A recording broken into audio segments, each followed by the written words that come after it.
I get so caught up in the middle, thinking of drowning in those blue eyes.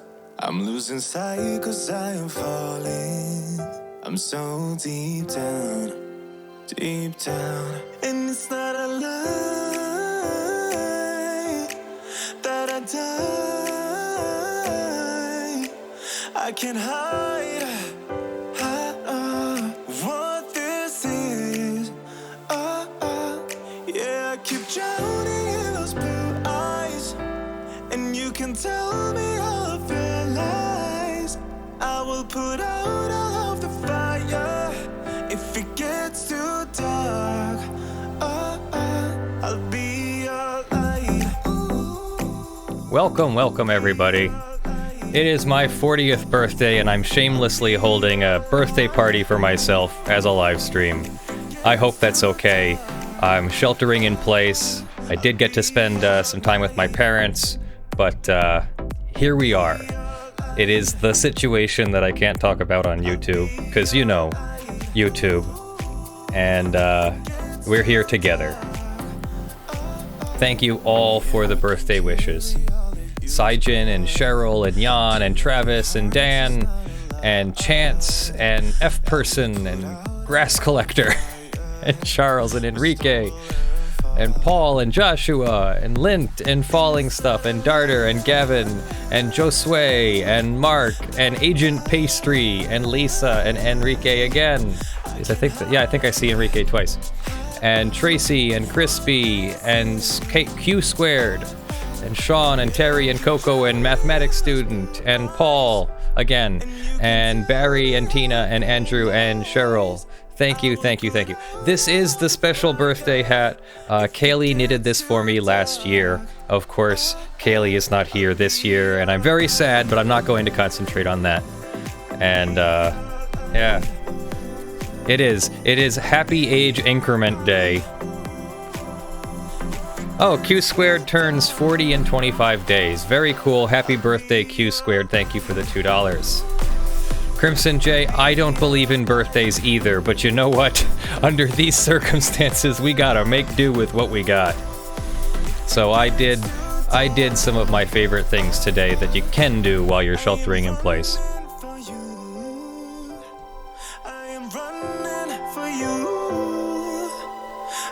Like making myself an old-fashioned. Okay, forgive my lack of knowledge, but what's an old-fashioned? Okay. Oh, that's fine. I like explaining this. So an old-fashioned is what I thought the Clover at Bar Louie was. We have a new mall in our area, at least relatively new. They did one of those California-style outdoor shopping malls in one of the higher-end areas of the Lehigh Valley. There's not really that high-end of an area in the Lehigh Valley, but there's definitely a place that's higher on the spectrum, you know, income or average wealth or something like that. So what they did was they made an outdoor California-style shopping mall, and they put a Bar Louie in there, and I had never ate or, you know, went to a Bar Louie. But it's basically perfectly equidistant between me and one of my best friends, whose name is John, who lives about equidistance away from Bar Louie. And so I went to Bar Louie, and, you know, you don't know what you like, so I ordered something called the Clover. And the Clover is like $10 or something, so who wants to buy a whole bunch of those, especially, you know, I try to save money from time to time, so I said to myself, I'm going to look up what the Clover is and try to make it myself. Well, I couldn't find the exact recipe, but instead I somehow came across the recipe for an old-fashioned, and I can make an old-fashioned. That's pretty easy. What it is it's whiskey. In this case, it's Knob Creek 100 proof bourbon, and you mix it with bitters, aromatic bitters. So I like to use Fee Brothers bitters, but my local grocery store didn't have that in this crisis. So you mix it with aromatic bitters and like a sugar cube. But I'm a weird person. Maybe I'm not so weird. Maybe you'll tell me. But I happen to like brown sugar. I like the sugar with a little bit of molasses in it. Thank you, Dennis Hutch, for the 10 pounds. Count the rings. Yeah, right. No rings here. I know you mean tree rings, but still. So it's that whiskey, aromatic bitters, sugar, and ice cubes, and I've poured myself about 4 fingers here. Although I'm not going to drink it. Everybody drink responsibly. And, for 100 proof, the Knob Creek whiskey or bourbon is really smooth. It is not nearly as powerful as you would think. 100, at least to drink, it's not nearly as powerful. To drink, to overindulge, yeah, you can easily overindulge, but just a sip of it.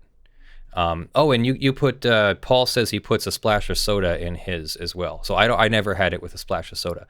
This is the drink that you would normally get with like a giant ice cube in it, but I just use regular ice cubes. Brian, thank you for the $7, almost exactly 7 years younger than me. Welcome to 40. Thank you very much. Yeah, brown sugar is awesome. When Costco wasn't a fiasco, I got 10 pounds of sugar, and that was like 3 years ago, and I still have about 8 pounds of it left. So that's how fast I go through actual raw sugar.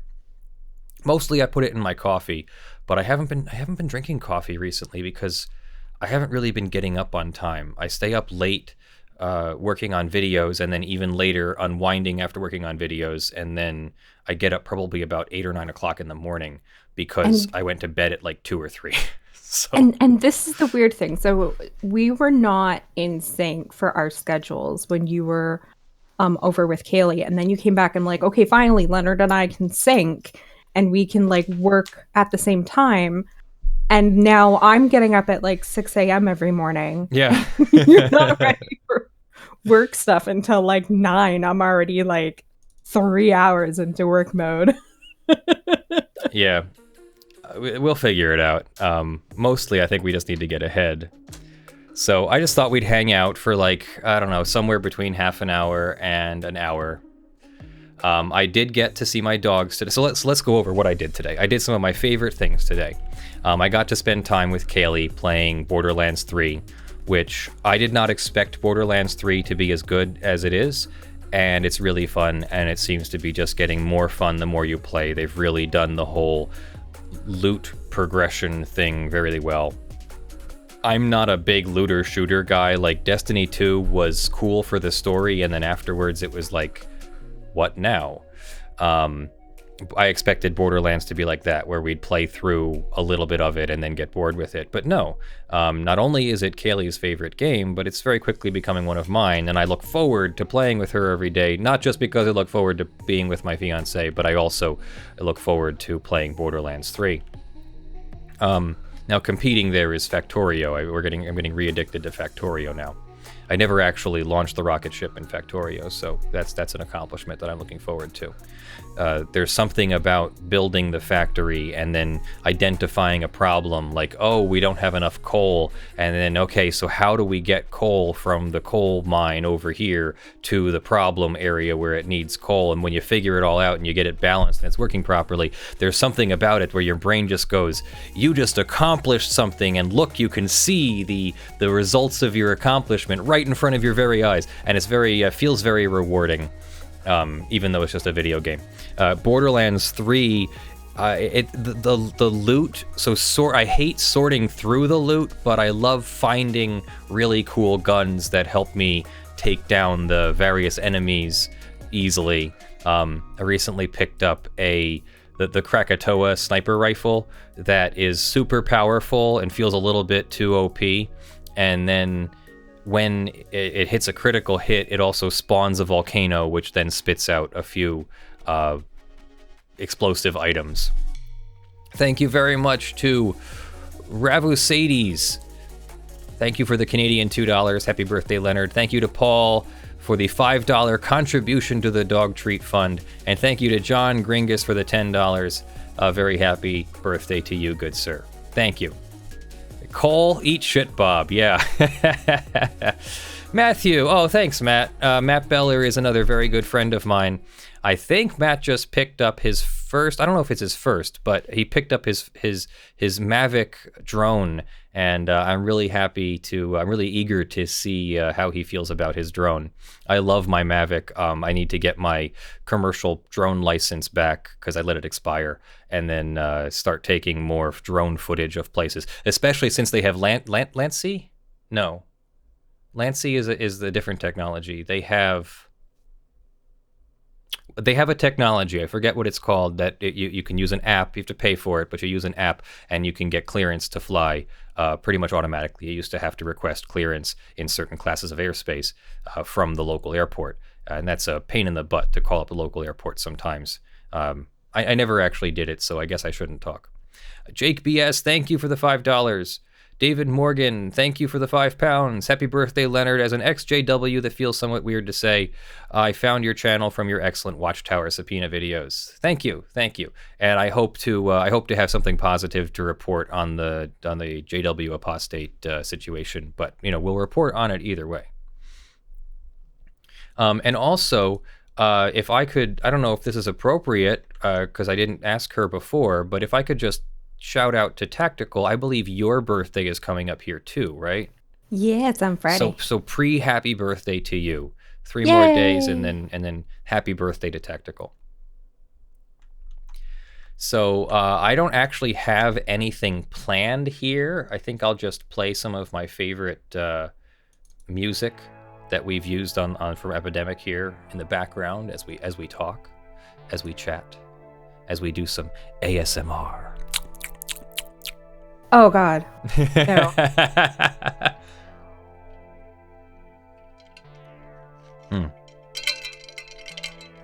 There you go.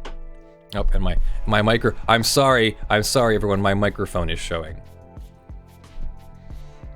Speaking of, I guess we can. We don't often show the actual studio here. So this is what the studio looks like.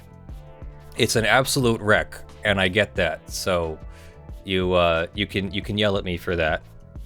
But some of my favorite things are back there. We have a whole wall of things that we've used and purchased for the set over the years. But mostly it's accumulated. That literally I put that table back there for the AVE video, for the Arduino Evil video that we did some 2 years ago, maybe. It might even have been 3 years ago. So, yeah, I probably need to get on that. We're starting to catch up. We now have a teleprompter. There's a teleprompter right here. It's just the size of my phone. It's the Parrot teleprompter. You can see back there. I don't know. Let me see if I can turn up the lights a little bit. The red hats that are right here. That is my old teleprompter, which is huge. And so I'm really happy that we have something much more portable. Joe Don Ho, thank you for the $10. Support YouTube Law School. I really appreciate it. I got to see my dogs today. That was another thing that we did. My parents are hosting my dogs probably for the foreseeable future. And they're very happy dogs. I'm happy to report that Ilsa, her face droop is getting better. So she, last Wednesday, was diagnosed with partial facial paralysis, which is something that happens when a dog either just gets old and has pressure on nerves and things that to control their face muscles. In this case, it seems to be pressure from an ear infection. So we got ear drops and steroids and antibiotics and a very interesting visit to the vet where they did curbside. And we didn't go into the vet. The dog went into the vet, but we didn't go into the vet. And they did curbside. Stream Factorio sometime today as part of your B-Day. I can do that. It's actually all set up for that. I just have to... and we run a server, but it's a closed server for people that we trust, Q squared. I guess I trust you since you're giving me money.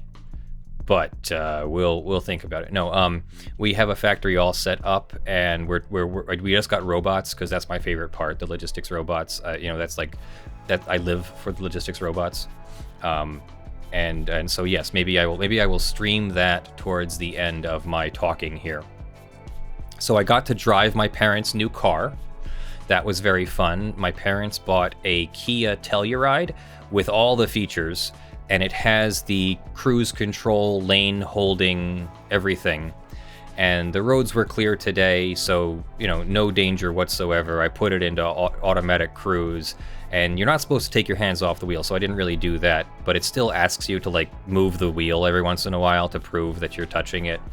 But other than that, basically it's here, that kind of driving is here. What I'm looking forward to, and what will make me want to buy one of those cars, will be when you can actually enter a destination and it acts like a taxi and it drives you to your destination, and I can just go to sleep or something.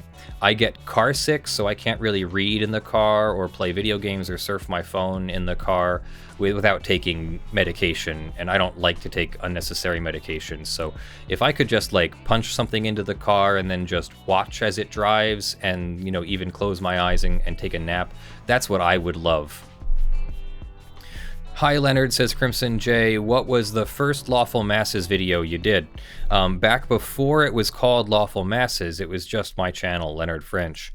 And the first law video that I did was the Fine Brothers had tried or had applied for a trademark on the word react for reaction videos.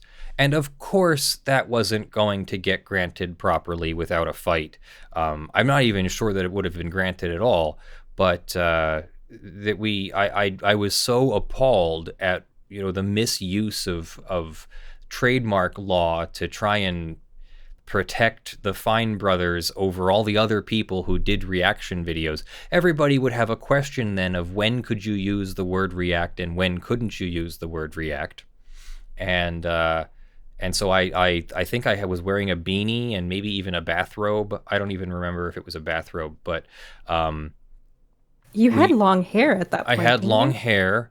I was dating a person who just treated me horribly, and didn't really know any better. Was just desperate to be with anyone at all, and that's sort of a mental health condition, codependence, that kind of thing. And that video went viral and not like major viral, but viral compared to my experience on YouTube. My previous experience on YouTube, at least with monetization, was the BMW, Jan. There's a video on the channel where a BMW gets its passenger side mirror crushed by a passing bus, but very slowly.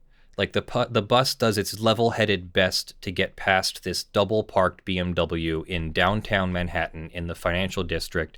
I was there to see one of my friends who works for NBC. His name's Jason, and the bus, as it's trying its best to fit, it's got an inch on each side, and the bus driver is doing a great job of squeezing this bus between the double parked BMW, who has someone attending to it, but they don't move the car because colorful metaphors that I can't say on YouTube. So this jerk wouldn't move the car, and the bus driver's like, I'm not waiting for you. And so they just squeeze the bus through. Well, there's, roads aren't perfect, and there's a manhole, and there's asphalt built up over here, and there's a dip over here. The bus is leaning a little bit away from the BMW, and then must have hit a pothole or something on the other side, and just slowly shifts back the other direction and just crushes the mirror of this BMW. And that video started making $20 a month and getting us several 100,000 views over the course of a year. Now I think it's up to 2 million or so views. It's the most watched video on our channel now. Oh, and it's still everything else can be going to crap, but that video will still come in with a good 20. Yeah, that video and the video that Blackleaf did when I was away last August, and we just needed a video to cover, and I was like, "Oh, you did an awesome job with that one. Do you mind if I put it on my channel?" And he's like, "No, go ahead. You can even monetize it. Like, no, like it's a gift to you." And that video made $200 last month. The Blackleaf police smackdown video or whatever. So yeah, finding a video that has longevity and goes viral or whatever is a really valuable thing on YouTube, as it really adds up over time. Captain Bestos, thank you for is that Norwegian kroner? 200. Wow. Happy birthday, big boy. Love your hats. After this, you can check out this podcast, guys, Frothland on Spotify or the like. I find it to really help me get through the day without being all over the Rona. Yeah. Or all about the Rona. Yeah. Oh my God. You have to like take breaks from it. You start to you go down that rabbit hole. My parents are from the old school, that they still have cable TV on, in the background for most things. Although they've started to learn to mute it and change the channel and stuff from time to time. But I had an English teacher when I was taking my master's degree. I think that I had a public speaking or professional speaking. I think it was public speaking. English teacher who talked about how she really doesn't watch TV anymore. She gave up cable TV, and like 23, 24-year-old me was appalled. I was like, I could never give up cable TV. And then I had a situation where I wanted to switch from DirecTV over to a different company, and just decided to just see if I could go without it. Like, just turn it off, keep the internet, and just see what happens. And if I want it again, I can get it again. And I did get it again when I had a fiance living with me, someone who I did not marry. But when she was living with me, we got DirecTV again. But it was already too late for me. I had been weaned off of the addiction to cable TV and the constantness of it.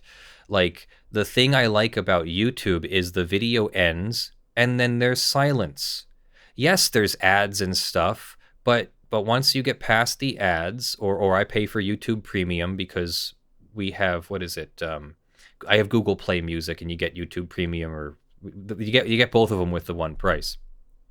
So I started watching my shows on streaming, and I figured, hey, for the $100 a month I was paying for cable TV service, I could buy 50 episodes at $2 an episode of streaming media, and pay the same price. And if I watch less than 50 episodes a month, which didn't sound like it'd be very hard for me to do, then I've saved money. So I started watching, one of the only reasons I really liked to have cable was because I could watch Mythbusters on the Discovery Channel. And as soon as that went to Amazon, and I don't know if it went anywhere else, but as soon as it went onto Amazon for $2 an episode, I just bought them all and just never looked back. In fact, that's what weaned me off of piracy.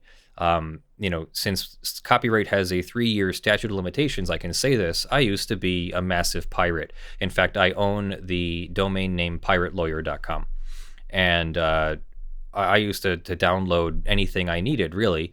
Now that I'm older and can afford to pay for things and know how to deduct things from my taxes, I purchase what I need. We don't deduct media, but I mean like applications like Adobe Photoshop and stuff like that. So I purchase what I need, and I don't pirate anymore. I would never want to be that lawyer who got hit with a copyright infringement lawsuit, especially for actual piracy. It's one thing if we accidentally misused a photo or something, okay, but we'll take care of that. But yeah. Thank you, Kurt, Uncivil Law, for the $40. By reading this super chat, you agree to represent me in my upcoming suit to get the money held in trust for me under my all caps name, like a sovereign citizen. Happy birthday, you cray copyright attorney. I appreciate it. I love you. I love you guys. I love you especially, Kurt. You're awesome. Thank you very much for being here. Yeah, I gotta say, it's been 11 years since I've had cable.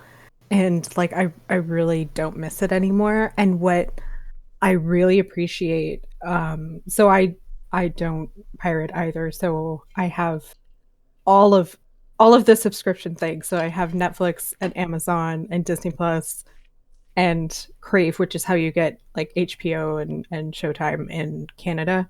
Mm-hmm. And I love no commercials because I save so much money by not watching commercials. And people think that commercials don't affect them until you reduce how much you're exposed to by like 90%. And then suddenly you just don't want a lot of things. You know what I liken it to, and if there's people out there who are going to defend commercials, I really don't mean to offend you. This is just the way it happened for me. So at one point in my life, I was addicted to cigarettes. I got off cigarettes a long time ago. I don't smoke cigarettes. But when you're smoking them, you don't understand how bad it smells.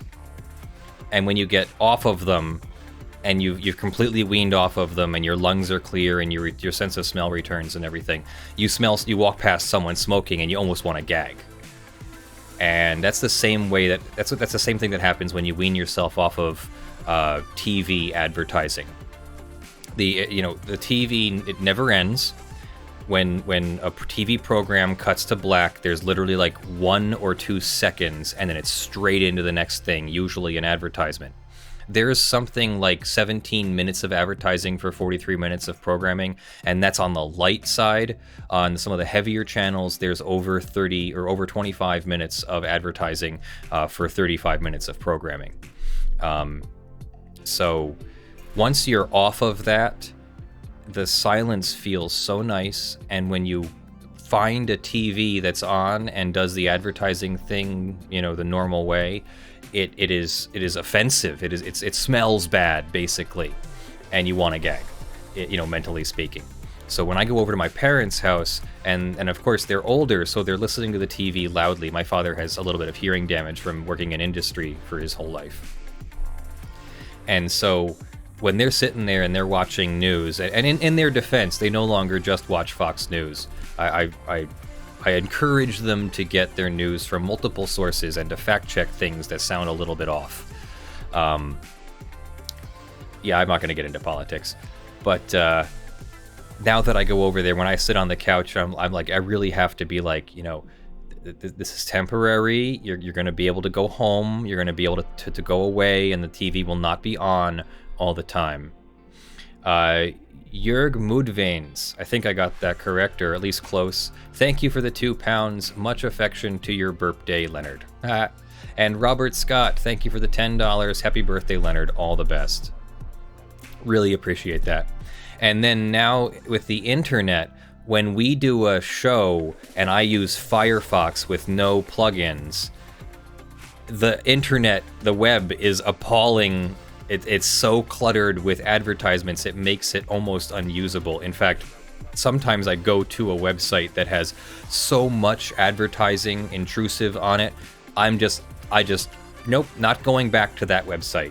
Like, as much as I could possibly avoid some of the major media websites, and even the smaller websites that are just chock full of intrusive advertising, full screen ads, things that scroll down, like as you scroll down, they scroll up to block your view, so you have to look at the ad.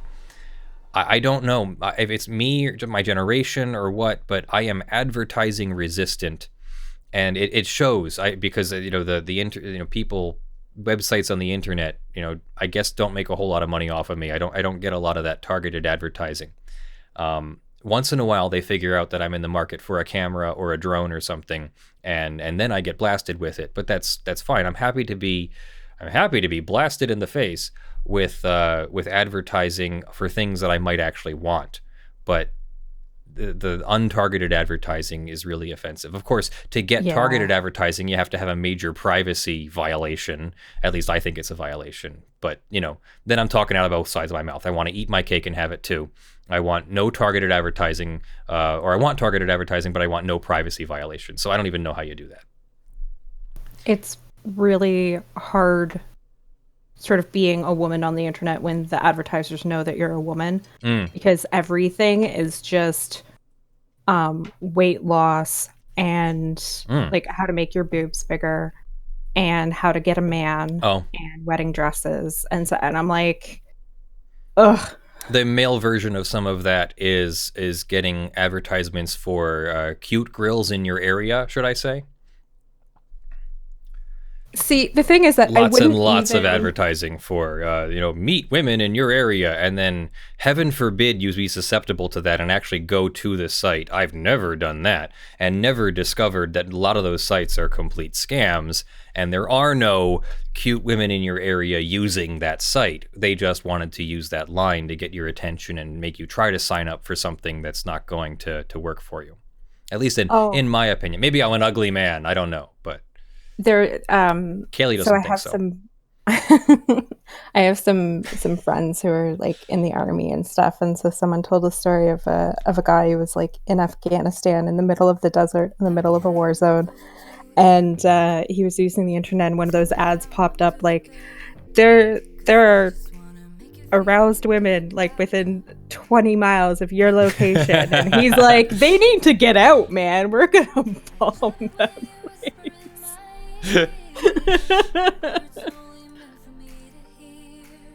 Uncivil Law would like to know where the women are in his area.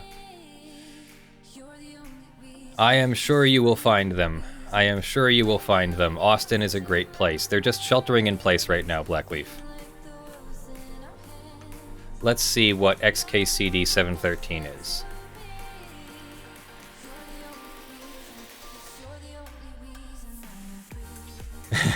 Meet local girls in low Earth orbit tonight. Based on the geolocation of the International Space Station. That sounds fun.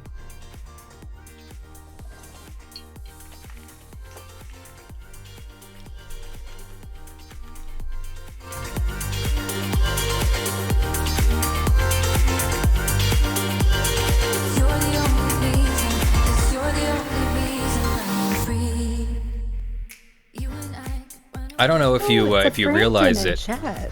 What's that? Brandon's in chat. Yay, Brandon! How you feeling, man?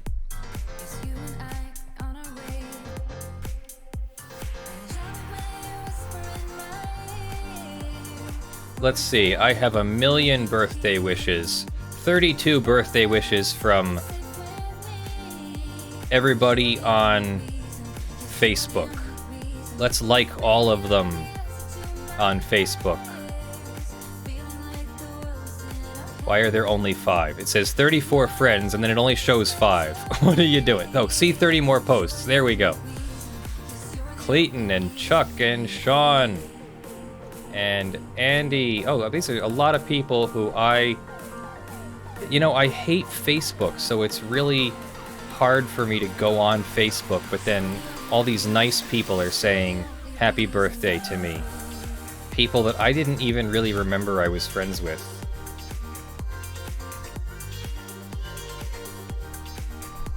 Oh, happy birthday from Kaylee's family.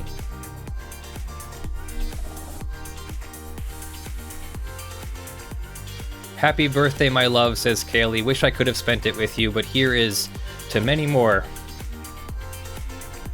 Yep, it's hard. It's hard not being with you.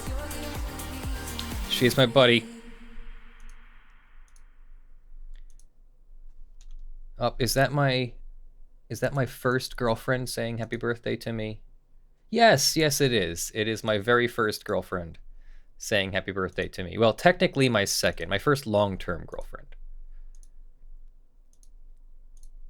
Oh, that was very nice. And then I have a number of you on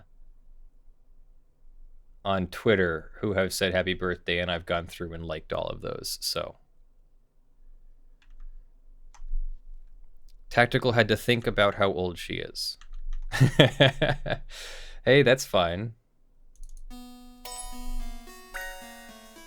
I have issues remembering how old I am.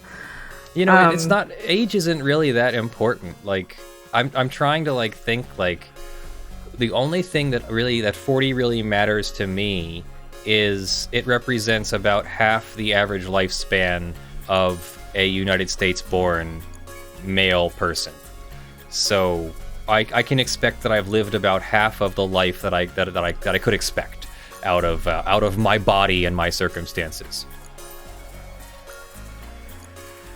And I guess that's the definition of, not the definition, but the beginning of the midlife crisis problem, where people are like, oh, I have not done everything I wanted to do, but you know what?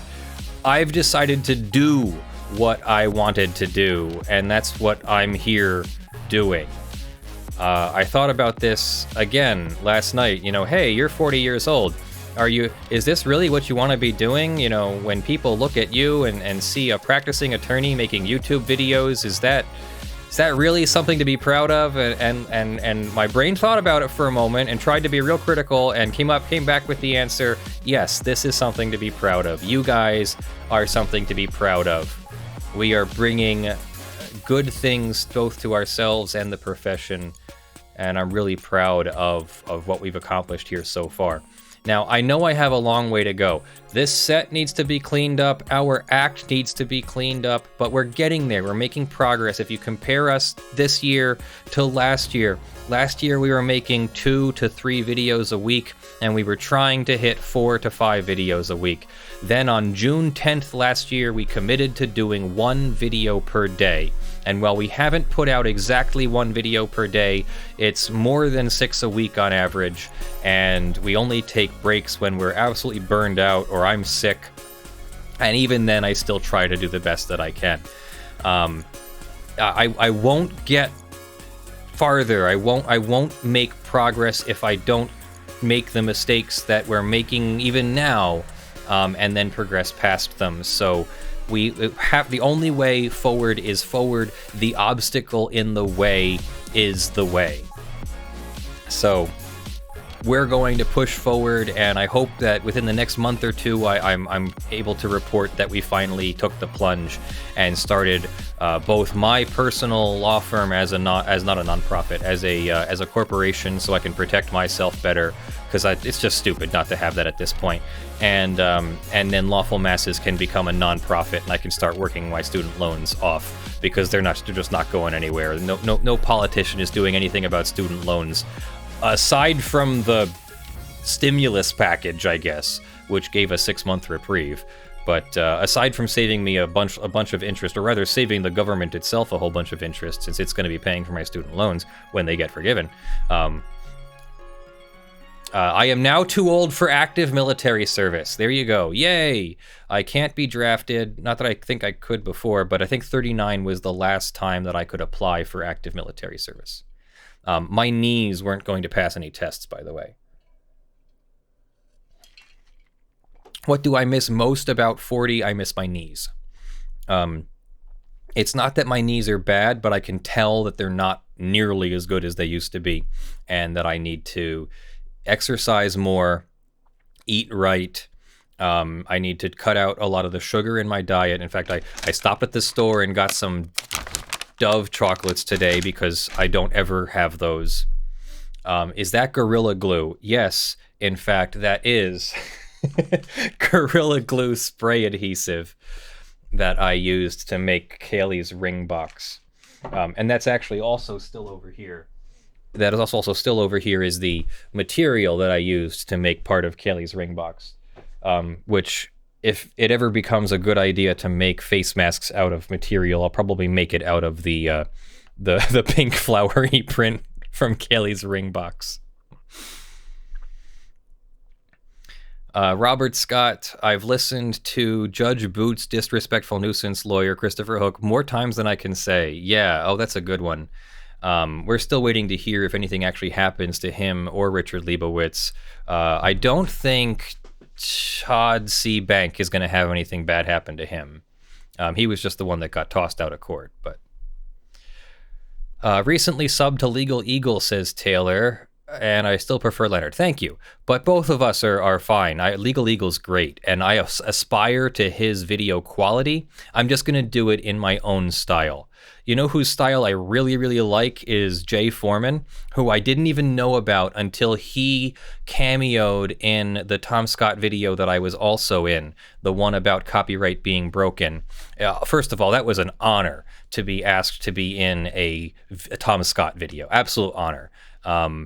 Had so much fun doing that, so much fun meeting Tom Scott, totally stressed out about it because I was a little bit of a fan and was fawning over him a little bit, and he told me to stop being weird. But yeah, that was a really fun cameo to do. I probably could have done a better job, but I was working with limited resources at the time, being in Luxembourg and only having so much equipment, that I decided to do it that way, send it to him and see if it worked. And he said it worked, so I didn't reshoot it. In retrospect, I would have used a lavalier, probably came out better then. Zach C, thank you for the $5. Your channel is vital to legal education versus Legal Eagle that is just cutesy and simplified. Legal Eagle still goes over important stuff, but it is heavily produced and edited, which is fine. I actually don't have a problem with anything that he does. I really like his style, and we kind of aspire to it. Not that, again, we're not going to change. It's going to be my style, my version of how I want to improve. And you can see it. I try to add visuals into my edits and things whenever I can. It takes a long time to go research and find all of those visuals and edit them, crop them, figure out if to clear them. We're a copyright channel, so, it would be really embarrassing if we didn't clear our copyrights and got hit with something.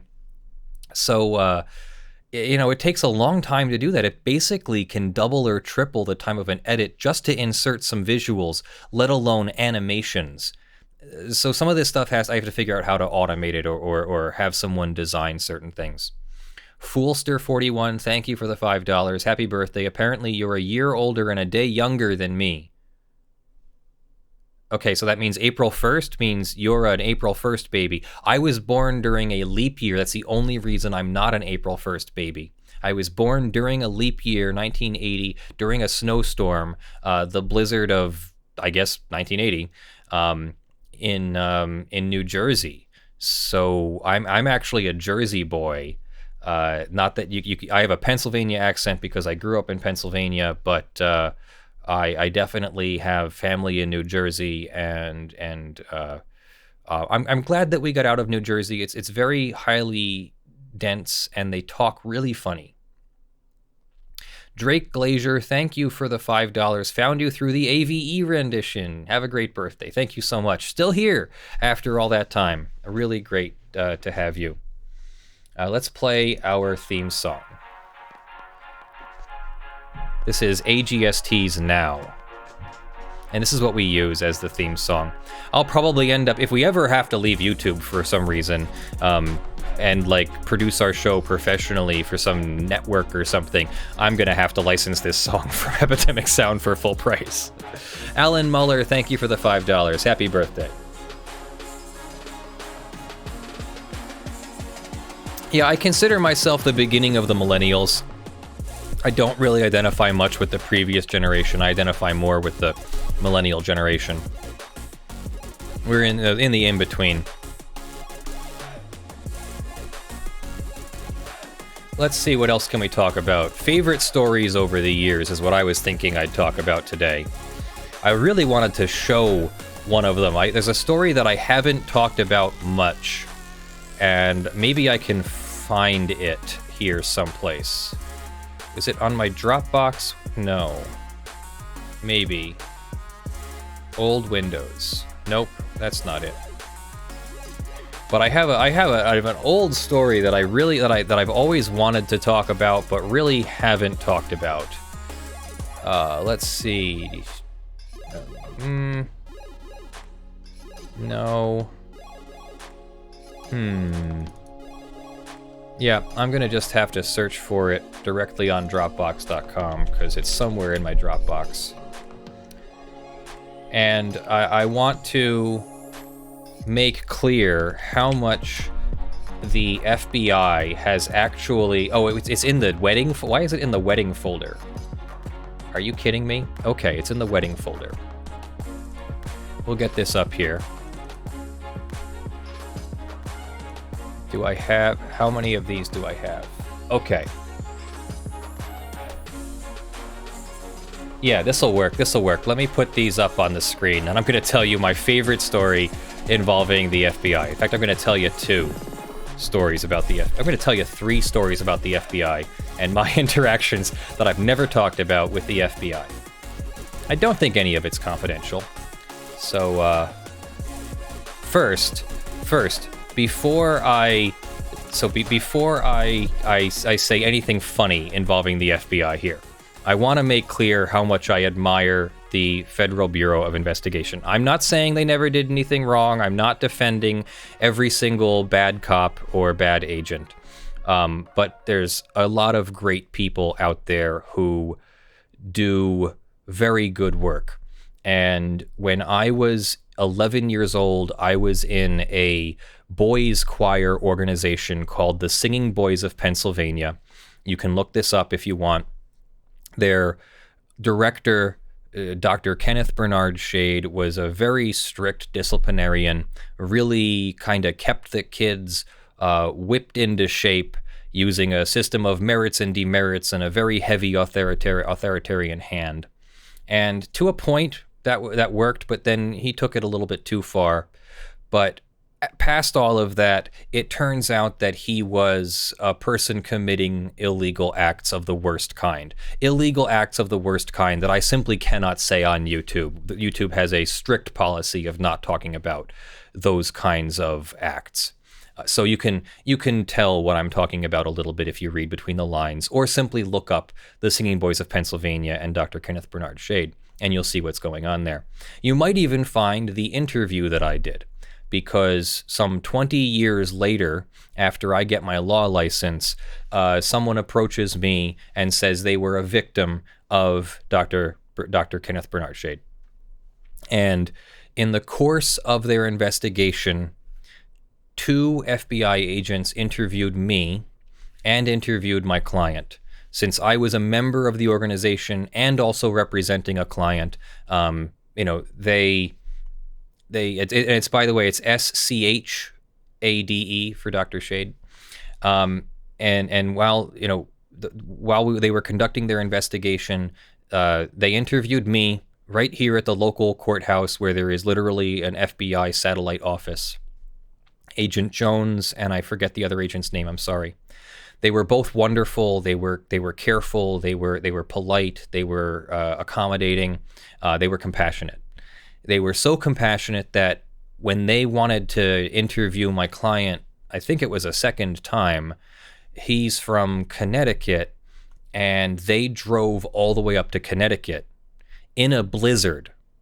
And it took them hours, it took them like 6, 7, 8, 9 hours, something like that, to get there.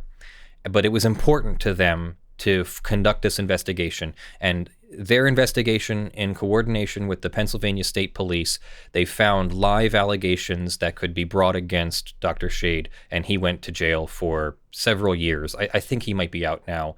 I really just kind of lost track of it. So I wanted to say that first before I tell a story making fun of the FBI. And so that was a really good experience.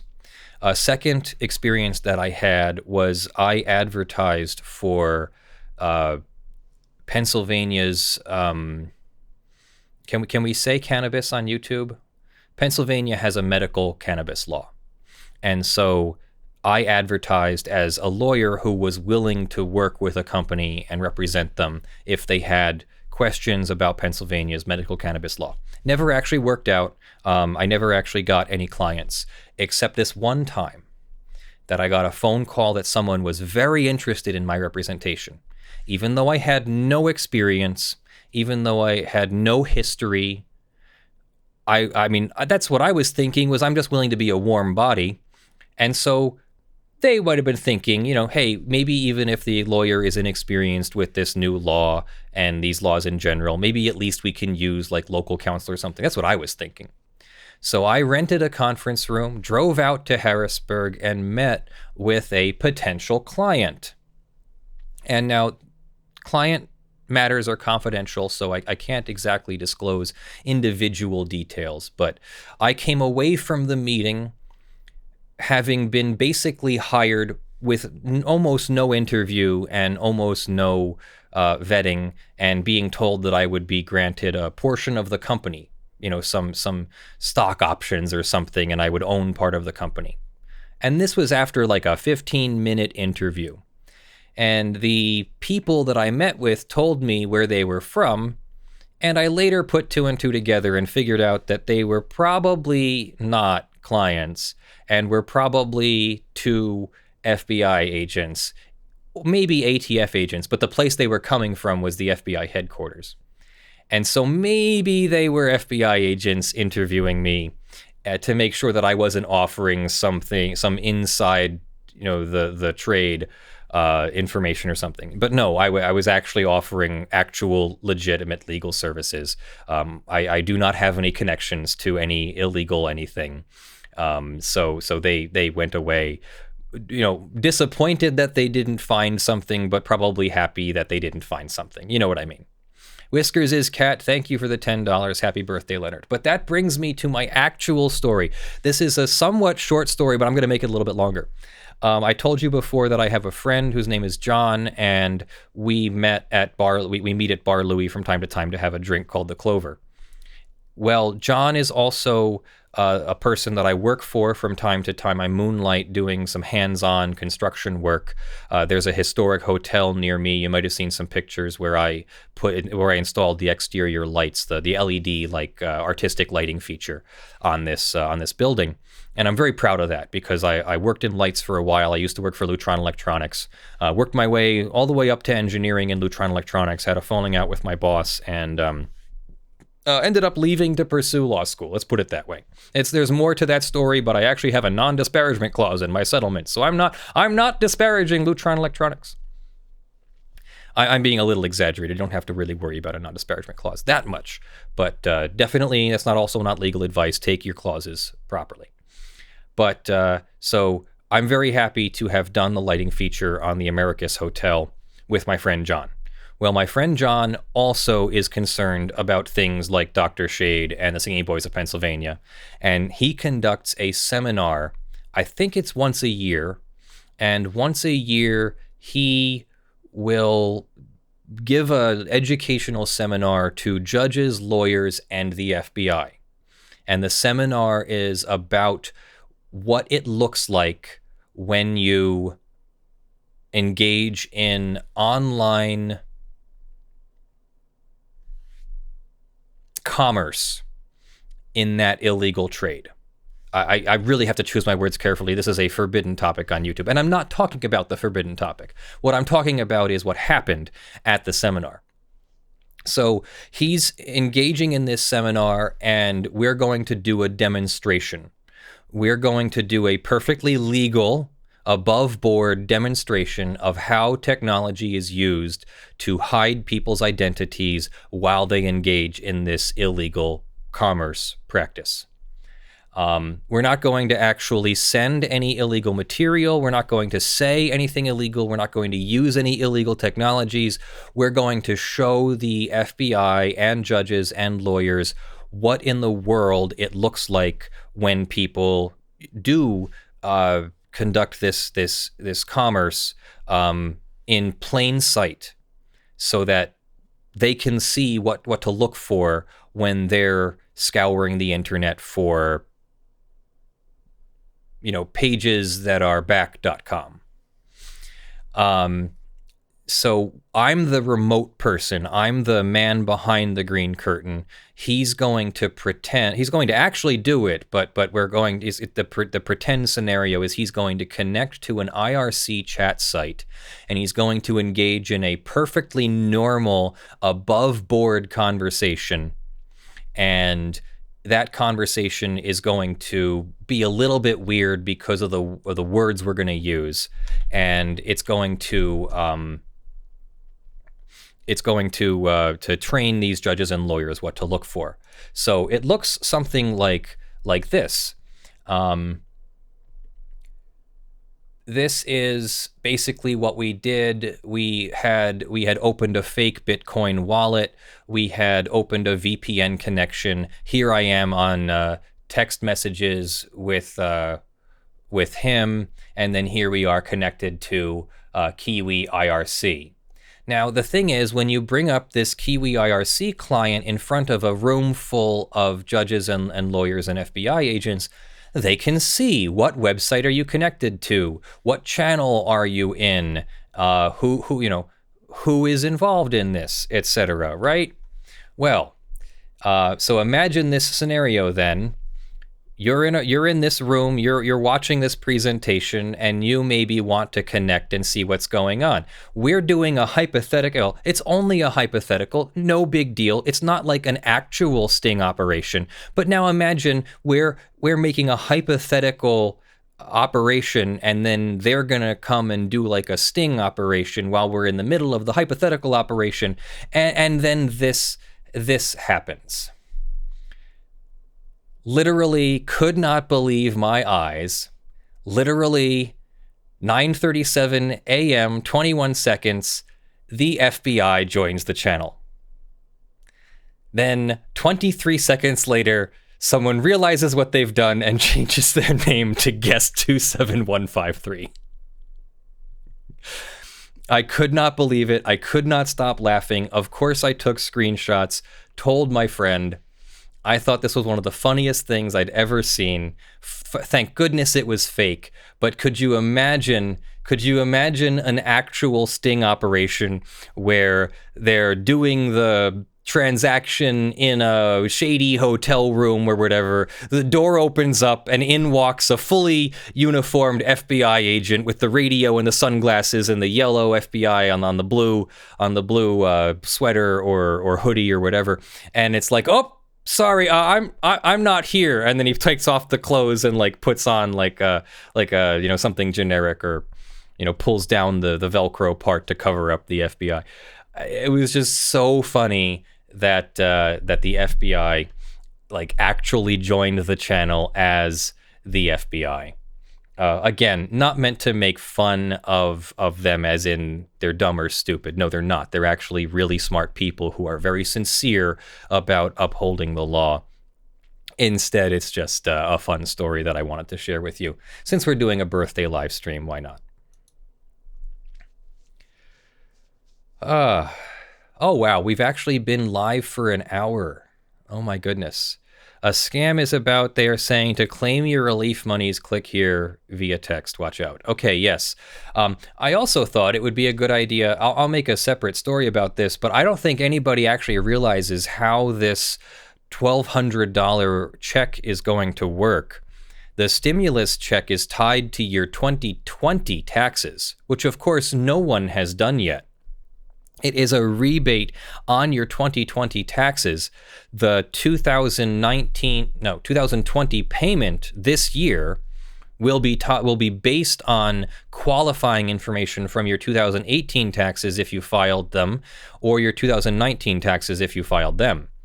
But if you get a $1,200 stimulus check, and then your 2020 income is above $75,000, or even worse, above $99,000, you'll owe some of that $1,200 back on your 2020 taxes. So it's actually based upon your 2020 taxes, if I have this correctly. So I think I'm going to do a video about that so that everybody knows how exactly the stimulus check is going to work. And I think would you be interested in that if you saw something like that come up on your YouTube stream? I think you might be. So I think I'm gonna do that. We'll go over the law again. How's everybody doing? I might switch over and play some Factorio now, since that's what I would be doing anyway. What else do we have here? Some music, maybe? There we go. Music.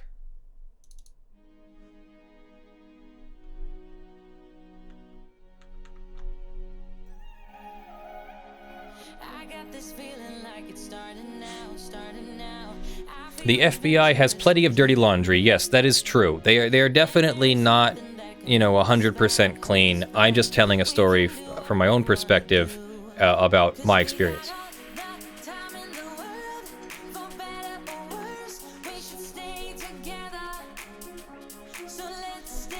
Yes, it is based on... So whether you're going to get a check in 2020 is based on your 2018 or 19 taxes. Then when you do your 2020 taxes in 2021, if they overpaid you, you'll owe some of that back. Factorio is very fun, but it is very complicated.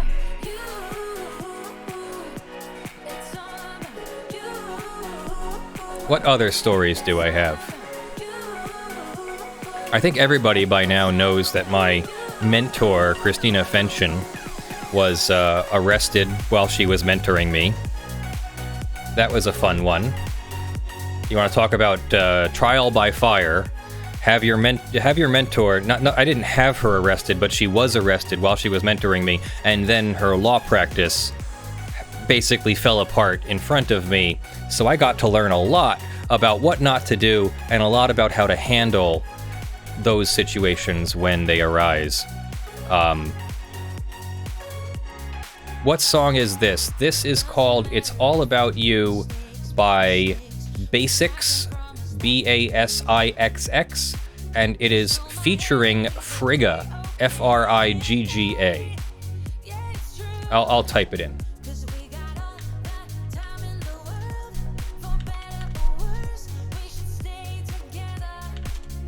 There you go. The ES means epidemic sound. Sorry, I just copied the title. You're waiting for the Lawyer Simulator game, Taylor. Yes, so am I. It's a lot of work. We haven't even begun. I need to. So I have been conditioned to hate writing.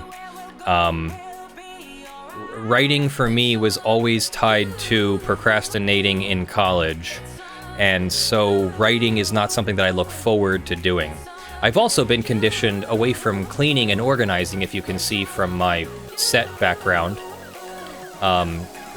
Cleaning and organizing was always tied to some major life event like a divorce or a breakup or something, and so I got conditioned. I've had a number of breakups. I've always been conditioned to away from cleaning and organizing, basically. I don't mean that that's right or something, and that that's my obstacle. Like, that's my kryptonite, is I need to overcome cleaning and organizing and writing, basically. So if I get better at that, I should own the world, but until I do, I'm just human and trying my best.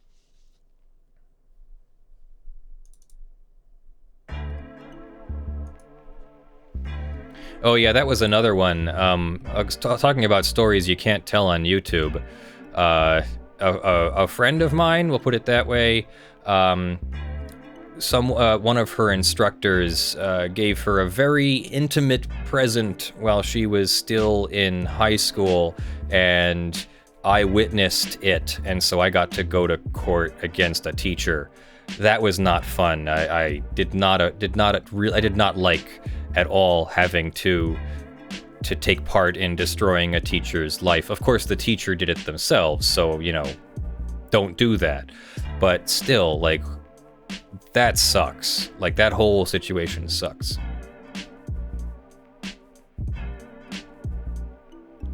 Thank you, Brandon, for the birthday wishes. I hope your unfortunate situation gets better. You'll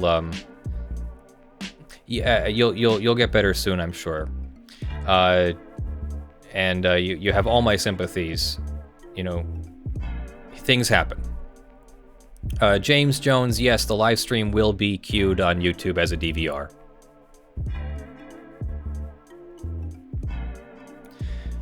Jekyll Spielman is a clerk for a law firm. Happy birthday, Leonard. Thank you. Too hot for YouTube podcast. Yeah, CJ, that's not a bad idea. Tactical, write that down. Stories that are too hot for YouTube can go on like a separate podcast or something.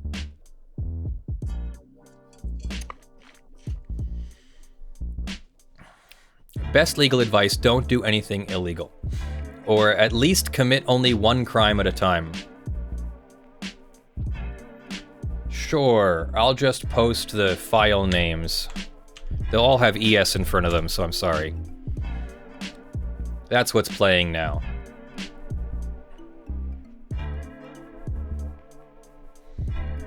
Let's see, what else do we have? What other stories? So you know many of the recent ones. I've got to dig for.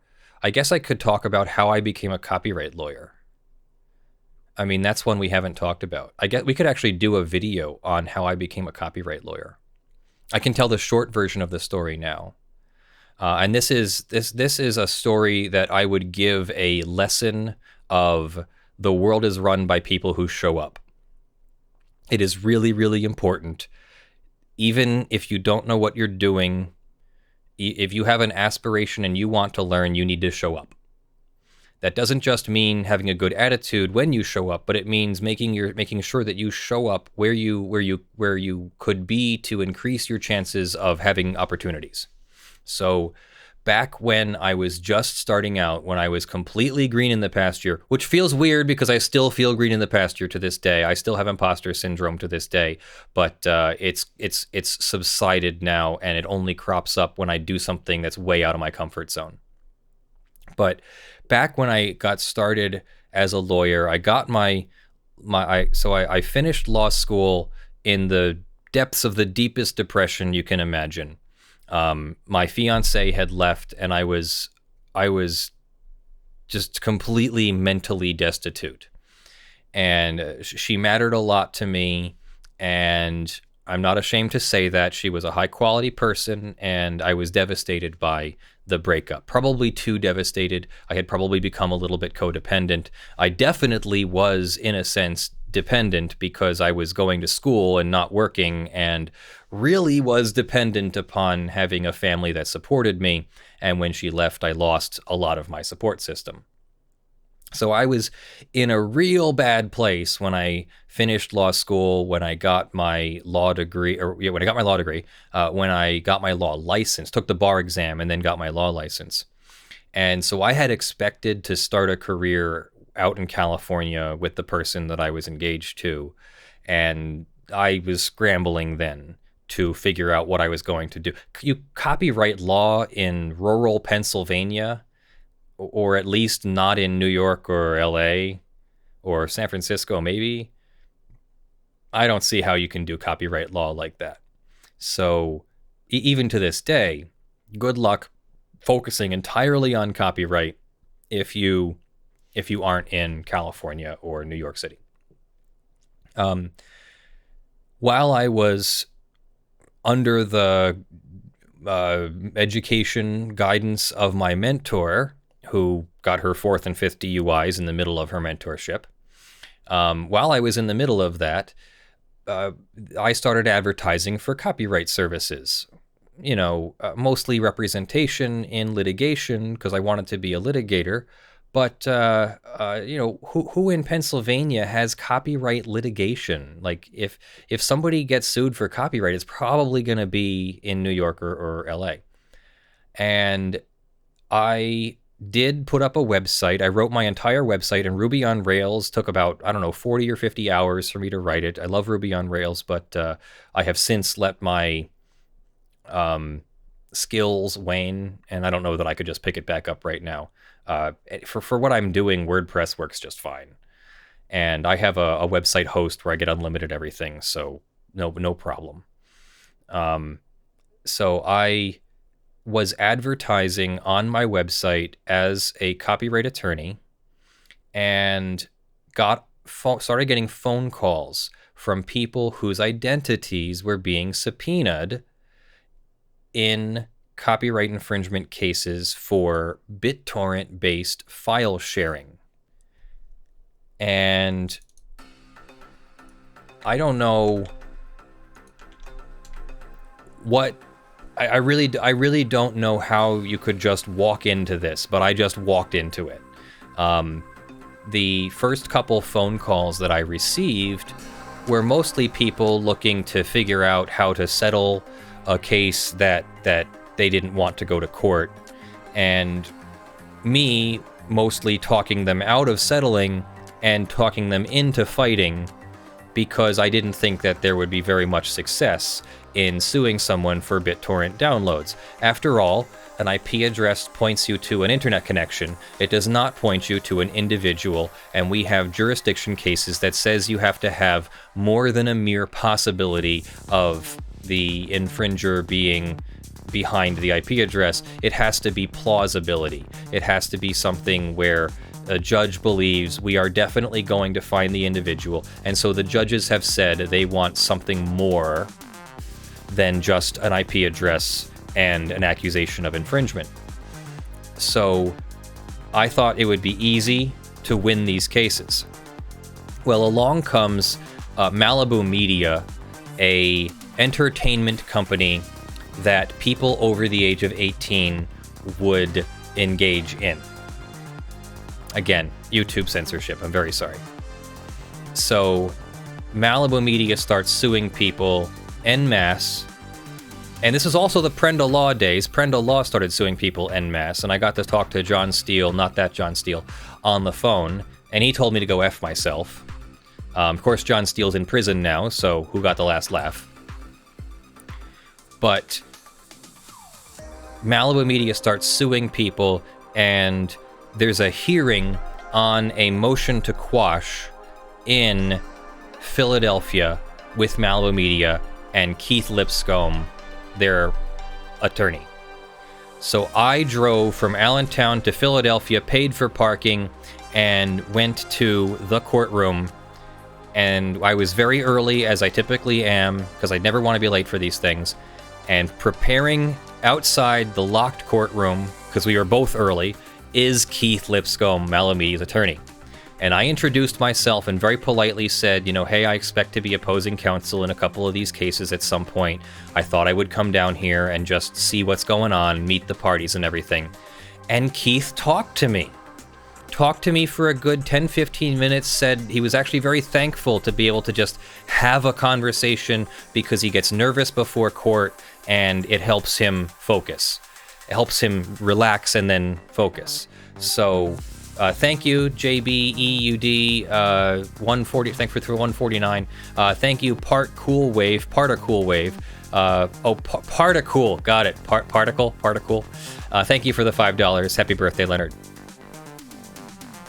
So I talked to Keith Lipscomb. I went to the hearing. Everything seems more or less fine. Like I can represent in this. This wasn't scary at all. Then I went back and advertised about having gone to the hearing, just talked about it, just went on my website and wrote an article about how I went to the hearing and everything.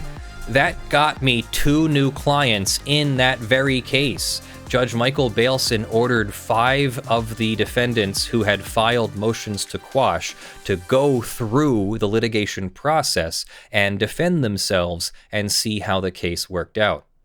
And so I got 2 clients, and I was so green in the pasture that I didn't want to represent 2 separate clients, and I actually called the Pennsylvania State Bar Ethics Hotline to find out, is there a concurrent conflict of interest between 2 anonymous defendants in the same case, or at least in the same kind of matter? And they said, no, we didn't think so, because the clients couldn't actually have a concurrent conflict. They wouldn't know each other. They wouldn't even know who each other are since they're anonymous. And so how could one internet user have a claim against another internet user or in conflict with another internet user based on independent infringements? So the facts would have to be very specific for someone to have a conflict of interest. So I was cleared by the Pennsylvania State Bar Ethics Hotline to represent in BitTorrent cases and take multiple clients at one time. So I didn't take 2, though. I gave one of the clients to another mentor attorney, Jordan Rushy.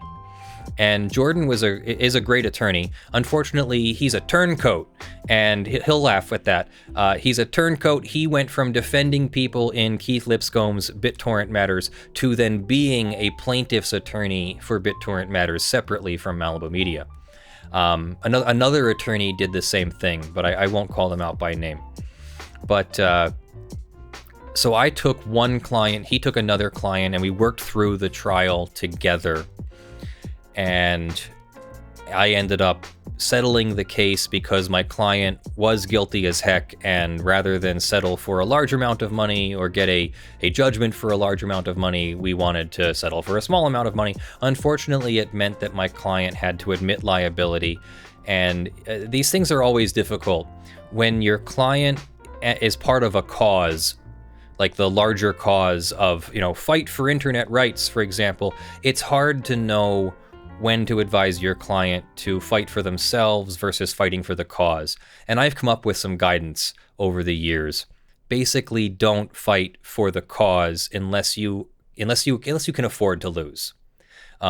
First off, I really want any fight like that for the cause to be something clear, kind of like the Dark-Spilver case, but maybe even clearer than that. But the EFF has the right idea. You can't just take any one case and just fight for it. You gotta pick your battles.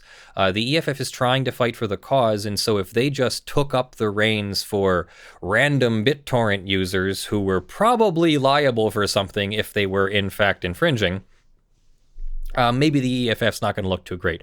And we actually did work with the EFF. We got some advice from them back in the initial days of BitTorrent litigation, but they ultimately decided that it wasn't the kind of litigation they were willing to get involved with. But I was very grateful to the EFF and Mitch Stoltz for working with us on that. Forget where I was going. Oh, so we took that Mallow Media case all the way through trial. And my client had already settled. My client admitted his liability on the record in order to obtain a settlement. I can't talk about the amount of the settlement or anything, but it was the kind of settlement where it motivated my client to settle. So, I can't really say anything more than that. But we got a show along the way. There was a fifth defendant whom I've done a video on, Brian White, Bryan. Brian White, he was accused of falsifying evidence. This is called spoliation of evidence, literally like the word spoil, but with the letters reversed. So spoliation, like the L and the I are reversed. So instead of spoil, S-P-O-I-L, it's spoli, S-P-O-L-I, spoliation. And he had only been accused of 5 infringements and probably could have settled his case for about $1,500, which is what those cases were going for at that time. And he instead decided to put on a real fight. He received the notice from the opposing counsel, the discovery notice that his hard drive was sought as evidence. And he turned over his hard drive in an enclosure, in a USB enclosure, and the opposing counsel brought it to their forensic examiner, who couldn't figure out how to get it to work. The drive wasn't readable. When you're a forensic examiner, one of the first things you do with evidence like that is put a write blocker on it, usually a hardware write blocker, though there are such things as software ones these days. We're worried about software failing and accidentally overwriting the drive. A hardware write blocker literally can't overwrite the drive. So you put a hardware write blocker on there. You read the drive into an image so that you can work from the image. We call it an image. It's just a bit-for-bit copy of the hard drive, usually uncompressed bit-for-bit copy. And then you work from the image of the drive. Well, the image of the drive seemed to show that the drive was encrypted in some way, and they couldn't seem to break the encryption. So there was a bunch of back and forth in court about making sure that the client had unencrypted the drive. And it was eventually revealed that he had an encrypted drive through the USB enclosure. The USB enclosure was the encrypting part of the drive. But nobody figured that out before the first investigator died. Totally unrelated, no foul play as far as I know, just bad timing, bad circumstances. The investigator died. The investigator's business partner tried to take up the reins, also had trouble reading the hard drive, figuring out what was going on. The judge, Judge Michael Bailson, got mad. He was actually some kind of level of judicially ticked off. He appointed one of his previous forensic examiners that he'd used in other cases, a guy whose curriculum vitae was several pages long, had testified in everything, and was a very experienced forensic examiner. He figured it out like that. He put the hard drive back into the USB enclosure and drew the image from it, and immediately found a blank fresh copy of Windows with almost nothing installed. And here Brian White was passing this off as his daily driver primary computer, as if there's nothing, as if he doesn't use anything but Internet Explorer, right? It's got nothing on. It doesn't even have an internet history. So he's immediately suspicious. So he tells this all to Keith Lipscomb. Keith Lipscomb subpoenas Microsoft, and Microsoft testifies through a discovery response that Brian White had requested a activation for Windows some 3 days after the discovery request was received for his hard drive. 3 days. So he receives the discovery request on like November 6, 2012 or 2013 or something. I think it was 2012. No, might have been 2013. And then like November 9th, it's a fresh copy of Windows. So they run their forensic exam on it just to make sure, and it comes back that there's not only is there nothing on the drive, there's absolutely nothing, it's suspiciously nothing on the drive. And the name of the hard drive, you can give a 8-character name to drives in Microsoft Windows. The name on the hard drive is Squeaky, as in squeaky clean. So, of all the things to do when you're in the middle of fighting a court case, is not to give the middle finger to your opponent. You never know when you're going to need a graceful way out. You never know if you're even going to get a graceful way out, but you're not going to get a graceful way out if you have summarily pointed the middle finger at your opponent time and time again. But Brian White was indignant, I guess, and he stuck to this story all the way until the end. Keith Lipscomb showed up to court having made PowerPoint slides with a bathtub experience as a background. Like, how you could do like line art or simple, not animated, but like cell shaded or cartoony drawings on the outside of he came up with one that was all soap suds and a tiled bathroom and a bathtub filled with soap bubbles and water and a rubber ducky all around the border of his presentation on Brian White's hard drive. And so he was going to then, make the point, hey, Judge, the reason why we're looking at a bathtub and soap suds is because Brian White's hard drive is squeaky clean. Doesn't even have anything on it that you would normally have from having used the computer, let alone that, hey, here's the bombshell. Microsoft, showed that the copy of Windows was activated directly after he received the notice of the discovery request. A frame, thank you. So the judge did not, so Brian White, he maintained his story. The judge found him liable, and when the judge issued 2 separate orders. The judge found him liable and then scheduled a hearing for damage consideration. And so in between the finding of, yes, you're liable, and here's what the damages are, Keith Lipscomb approached Brian White through his counsel, Ron somebody, and they decided to settle the case. And they settled their case for a lot of money. I can't say how much. I have an idea of how much. But the judge then came back and found that Brian White was not only liable for $2,250 per title for 5 titles, but that his misconduct in spoliating the evidence or tampering with the evidence earned him a 10 times multiplier to $22,500 per title. And so he ended up with what is 22,500 times 5 is like $120,000. 22,500 times 5 is $112,500, and then another another $100,000 in attorney's fees, which I think was $128,000 in attorney's fees and the expert witness costs. This was before the Supreme Court ruling that you don't get your expert witness costs.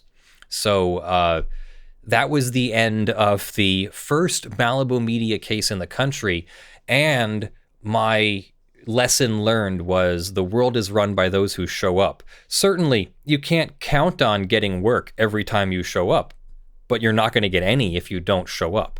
It's the same thing as the saying, you miss 100% of the shots you don't take, by Michael Scott. If you don't take a shot, you're never going to hit anything. If you don't buy a lottery ticket, you can't win, as my father would say. Although I think that's a little bit different than, the chances of you sinking a shot from half court are still better than the chances of you winning the lottery. But, I digress. Thank you, JBEEUD, for the $20. Happy birthday, Leonard. Hope things are looking up for your channel. By the way, on the subject of Factorio, what is your take on Cities Skylines? I love Cities Skylines.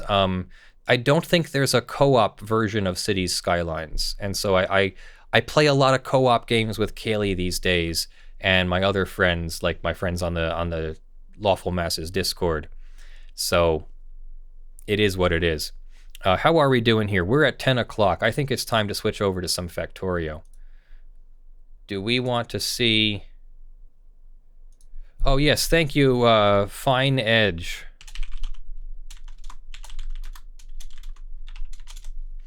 Thank you for the happy birthday wishes.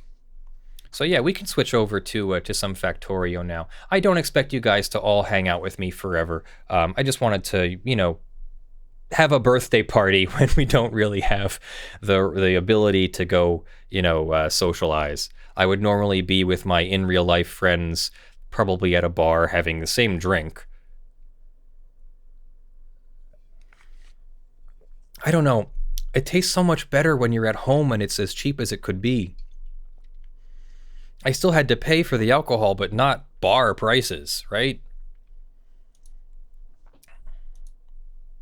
Let's see here. Let's get Factorio going here.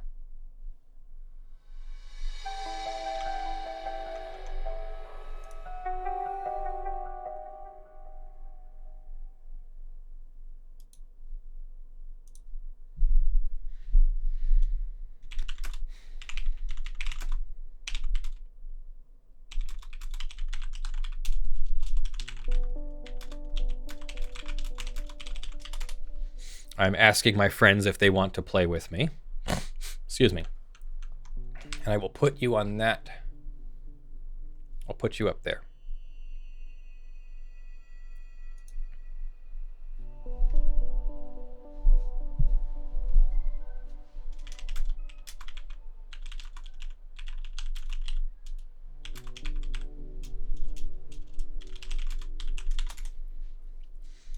All right, so we're gonna play multiplayer, host saved game. There's the saved game.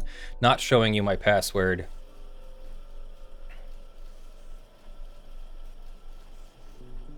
Does this actually work? I don't know, hang on. I have to go to studio mode and then game. It does work. And then transition. There we go. Okay. And then turn off studio mode and go back to the chat.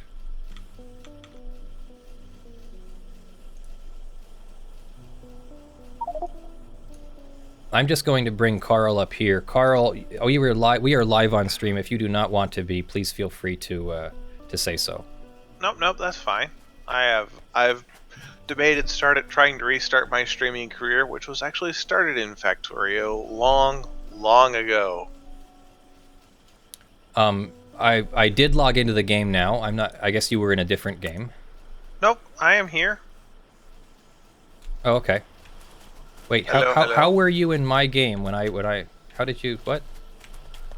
Because I was just sitting on I was watching your stream. Oh, you were watching the stream on the main menu. Hi, Zach C. $5. Thank you. What is Factorio? This is Factorio. So, okay, so it looks really complicated. We only... It's like watching the end result of a lot of work. I think between the 3 or 4 of us, we've put in already like 40 hours, 40 man-hours or more in this factory. Easily that long. Yeah, you're seeing the end result of three brains solving logistics problems. So Yeah. no, this is if you build it yourself, you'll understand what's happening here. Gaming Geek, $5. Thank you very much. Hey, it's my birthday too. I just turned 22. Happy birthday to you, Gaming Geek. So let me see if I can explain Factorio in a nutshell. The story is that you have crash landed on this planet and you have nothing but your wits and the resources around you. And you know a few basic recipes to build things like a furnace. And you can gather some resources, stuff them into a furnace, and start making things like this copper plate here. And so what you do is start with the basic resources, and there are a bunch of recipes. For example, if I wanted to build copper plate or iron plate, we just need iron ore or copper ore, and you make it in a stone furnace, a steel furnace, or an electric furnace. Well, you start off with a stone furnace, you got to go mine the stone, you got to go mine the copper ore, and then you put 2 and 2 together and you end up getting copper plate. And then if you want something more complicated, like let's say you want a transport belt, like you see all this transport belt here in the background transporting things, then you have to build a machine that puts iron plate together with iron gear wheels. Well, how do you get iron gear wheels? Well, you need 2 iron plates, so you need 3 iron plate to make a single transport belt. And it even tells you that here. 3 iron plate total raw takes 1 second, and it transports 15 items per second. Well, starting with that simplicity, your recipes get more and more complicated. You start with an inserter. That's these things here that like take something off of a belt and put them in a box. And then I have one here that's taking it out of the box and putting it on a belt. So you start with one kind of inserter, and then you get a long inserter, and you get a fast inserter, and then you get an inserter that can choose what it grabs, and then you have a stack inserter that can stick and grab a whole bunch of stuff. And to get there, you have to progress through this tech tree of research, and to get the research done, you have to make science and different colors of science. And so you start off with green science and or red science, and so here we have factories making green science. Green science is a transport belt and an inserter. So you got to make transport belts, you got to make inserters. And hey, look, over here we've made transport belts and we've made inserters. And so then you've got to put them into a factory, make green science, bring the science over to science labs, and then those labs have to slowly work on researching the new technology. And so as you research new technologies, there will be new requirements. Like we are up to the point where we need yellow science and blue science in addition to red and green. And we also have something here making military science, which is like black science. And then there's something here that has purple science as well. If we wanted to make coal liquefaction, we would need purple science, and we don't have the ability to make purple science yet. So over the course of many hours, we slowly built this out, discovered all sorts of problems, and then fixed them. Let me see if I can give you an example here. Do we have a store of red circuits? Here it is. We do have red circuits are part of the logistics network. So yes, you can just request them in your inventory by using the logistics tab in your inventory and choosing a number that you want to request of them. Yeah, I'm trying to get us nuclear power going. Q squared says, nice factory, kids just fell asleep, do we need a hand? Q squared, are you on our Discord? Send me a message and I will consider sending you the password to the server. If you promise not to screw up our factory. So one of the things I'm really proud of is our train. I don't know if you're aware, but I absolutely love trains. Like when I get to ride the passenger train in Luxembourg now for free, I'm just in heaven. I just love the train. It's the best thing ever. So we have made a train here. You can see it returning on the map there. It'll be here in a second. And watch what happens when it arrives. It automatically stops, and immediately all hell breaks loose as we are now loading the belts with iron ore and copper ore as fast as as fast as factorially possible. What's up with having finally gone through all of our iron ore? It looks like we're just out of supplies. We're not bringing enough in anymore. We used to have 4 cars running iron. Now we only have 2, and which was fine for a very long time. So I'm going to go. Yes, but we've been expanding the factory for most of that long time, and we're finally past the point of saturation. Yeah, you know what I'm going to do? I'm going to upgrade. So this is how it works: is we identified a problem that we're not generating enough iron ore as we should. So I'm going to upgrade all of these inserters to stack inserters, and I probably need more ingredients. What do I need more of? I need more copper. Now I have a logistics network here, and the flying robots will bring me more copper now. Well, okay, we're draining the train, so the issue seems to be more we're not loading enough on the train, or the no, train we did not enough. drain the train. The train was still a third full. So I'm really? going to do this. I'm going to do stack inserters here because that will give me the ability. Plate. Let's see. Do I have any stack inserters? I don't have any stack inserters. Wait, I have one. No, it's a stack filter inserter. That's not what I wanted. Happy birthday, Leonard. Oh, thank you, Kurt. I appreciate that. Thank you for sending me money. I always appreciate that too. Happy birthday to President. you. Let's Happy stop that one right there, huh? To you. Concrete. Are we producing concrete Happy anywhere? birthday, Mr. Copyright Lawyer. Happy birthday. Oh, we should send a message to Nate too, see if he wants to join us. Concrete. Are we even producing concrete? I didn't even know there was concrete. Well, I need 500 concrete. Wow, I didn't. Is that from stone? Do we create that from stone? I'm sure we created it from stone, but I'm looking the recipe up because I don't know. Where even is that? Is that in raw materials? Crafting, actually. 1 iron ore, 5 stone, and 100 water. No, we're not producing this. It's another thing to consume our iron ore. Wow, I don't even know where you're finding concrete. Is it in the logistics tab, the production tab? Logistics, maybe? Bottom row, second item. 10 concrete. Okay. Yeah, and it's only built in an assembly machine 2 or 3. Yep. All right. I am going to get a concrete because I want nuclear power. So here I'm going to upgrade these fast inserters to stack inserters, which will basically double how much they can offload. I actually need more stack inserters. You know what I could use? I could end up using some copper cable. Let's just request 100 copper cable from the logistics network. Okay, I need to route stone brick up here, so I guess I need a provider chest, right? If you want to place something into the network? No, I want to take something. Requester chest. I want to take something chest, out. yeah. Thank you, Jeffrey. We need more robots. More robots. Yes, there's no such thing as enough robots. So now, I'm not too worried about taking the ore out of the chests. I'm more so worried about getting the train unloaded. So I'll put a couple more of these stack inserters down here. Why I can't upgrade? Is it because they're Yes, because they're operating, I think. Okay, and now I need to get water to this. Water is over here. So let's get some underground pipe going.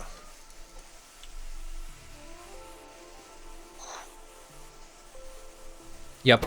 Now we were able to empty the train cargo wagon.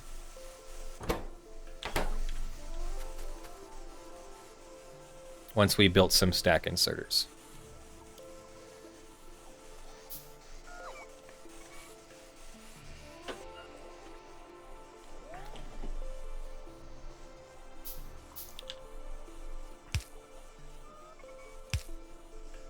And I actually need one more.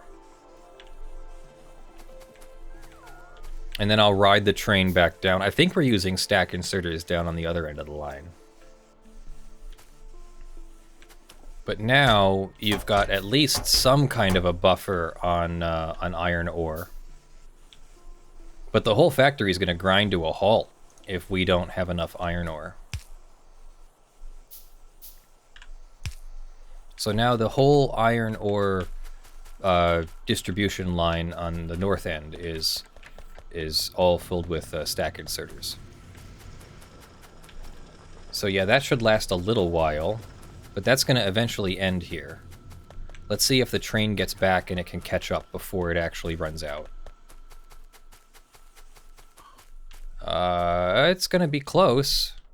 The train is currently at Cliff Richardson. Nope, it's just leaving Riscala, so it's got a minute to feed all the ore into it. Are we using passive or active provider chests? We're using passive. I'm not exactly sure what the difference is. Maybe somebody on the stream can tell me what an active provider chest is versus a passive provider chest.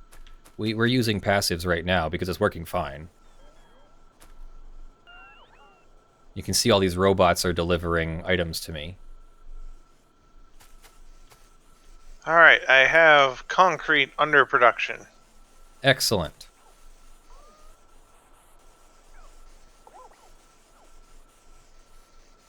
How is our power doing? We're at about 50% capacity, so no did reason the to be baddies concerned. get dealt with? Yes, we cleared out most of the area around our base. Like basically this one up here is probably the last. Well, there's a couple bases over here that are kind of close. Yeah, they've spawned some new ones since last time we went on a spree. We built a tank. All right, the train should be coming back. Yeah, the train has left, and the train is coming back now. Up, we have an attack coming. Where? In the south base, and one laser turret was destroyed. And we also have an attack down at the copper in the south. I can't get to the south base until the train comes back. I'm all the way up in the power station. Train is back. I'm going to let it empty and then go down there and fight what I need to fight. I'm assuming, you know, I might not even be able to wait for that. I'm just going to go down there and fight it right away. Yeah, go. I'm still Riscala. working on this. We're going to ride the train down to fight our enemies. Alright, I'm going to switch. I am going to switch from your YouTube live stream over to Twitch, so that I can see the chat as well. Are you still streaming on YouTube? Yeah, we're still streaming on YouTube. Oh, okay. Then let me. I will mute. I walked into the train. No. Leonard, come on. I got off the train and just hit down and just walked directly into the train and died. I think we're still under attack, aren't we? Yeah, we're still under attack. We really got to get down there. Taylor Keating, I understand that it does something, but that is not descriptive of what we need it to do. I need to send the train back.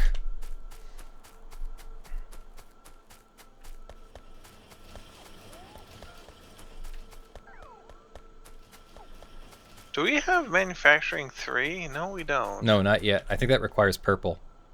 I wouldn't be surprised. Oh no, no, don't deliver everything to no, logistics robots, don't deliver everything to me. I'm going to collect all of my stuff already. Oh, gosh. Hello. All right, we're gonna try this again. Hey, Brandon, you gonna join in? That's not possible right Yeah. now. There we go. Okay.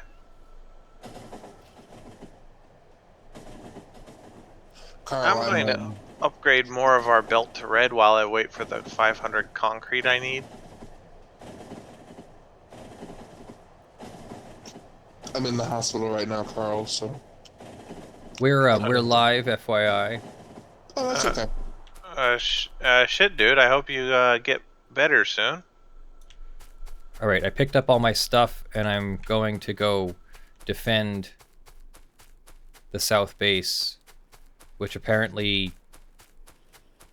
I don't know what happened. Why did the attack stop? Active chests are specifically for the logistics network. They are chests you put things into. Well, how does that differ? Yeah, from, but so differ are from passive. Yeah, Adam Stewart. How does that differ from passive chests that seem to do the exact same thing?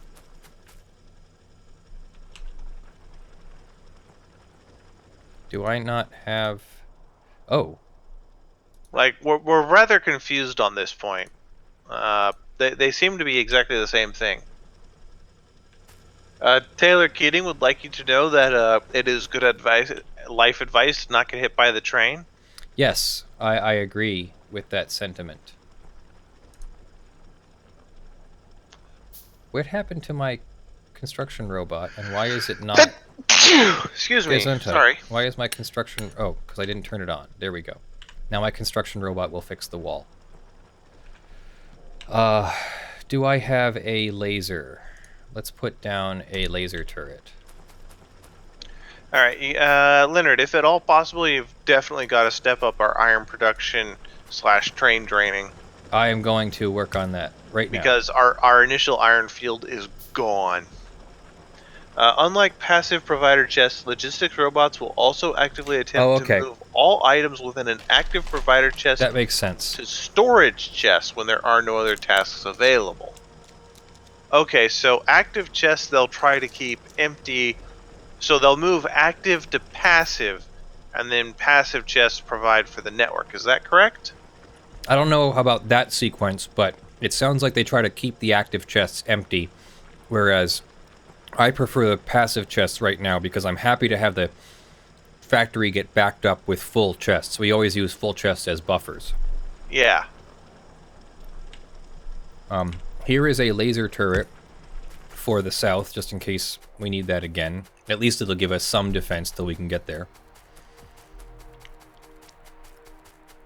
I'm going to go up to the part of the wall that was previously attacked in the north. Right. By the way, I think we're making these miners too close together. They can actually be a space or two apart.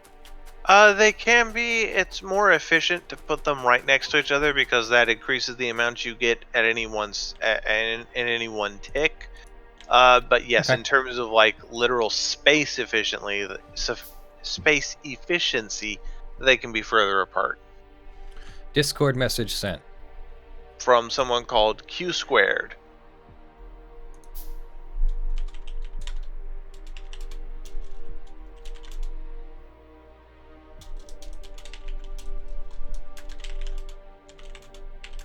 So, right. Carl, how does the server show up? It shows up in the Steam list or something? Yeah, I just use join game when they are a Steam friend of yours. But yeah, otherwise there should be a server name they can join if they're not specifically your friend.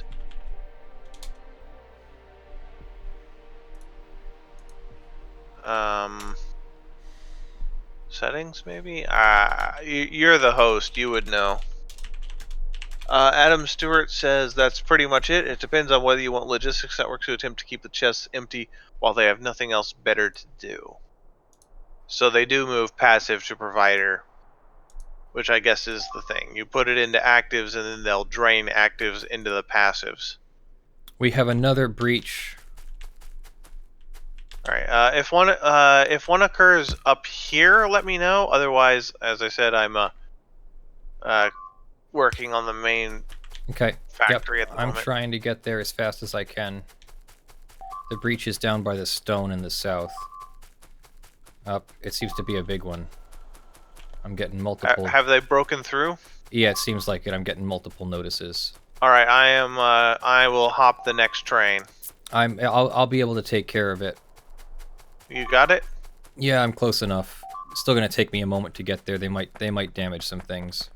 Alright, let me know if you want. Let me know if you want assistance. We should go on a crusade eventually. Oh shit, it's a pretty big attack. Where are they through to? Where do you need me? They didn't get through yet, but it was a big attack. They destroyed a laser turret and everything. Alright, And they're some attacking wall. the stone. The The landfill manufacturing. Okay. I have some damage to the wall up here. I'm gonna go deal with that. I'll put in another 2. I'll put in 2 laser turrets, I guess.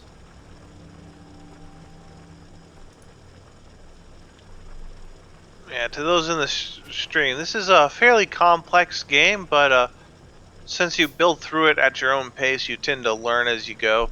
I'm not quite up on things because there have been 3 people playing, so it's been a little bit faster than I would perhaps do on my own, but that's all. Steam, friends, add friend. I don't know. Try searching for a friend. There we go.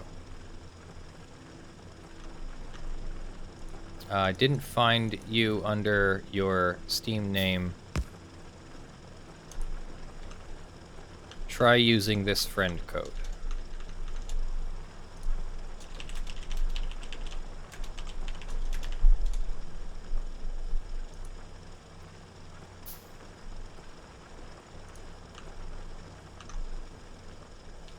Alright, so, yep, we have...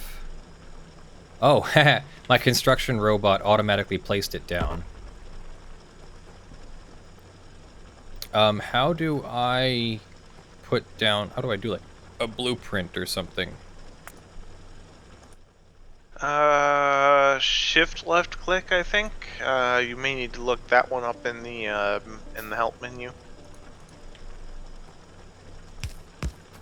Yeah. You select it in your inventory and then shift left click. I'd like to figure out how to do it when it's not in my inventory, but... Oh, yeah, that one I'm not so clear on.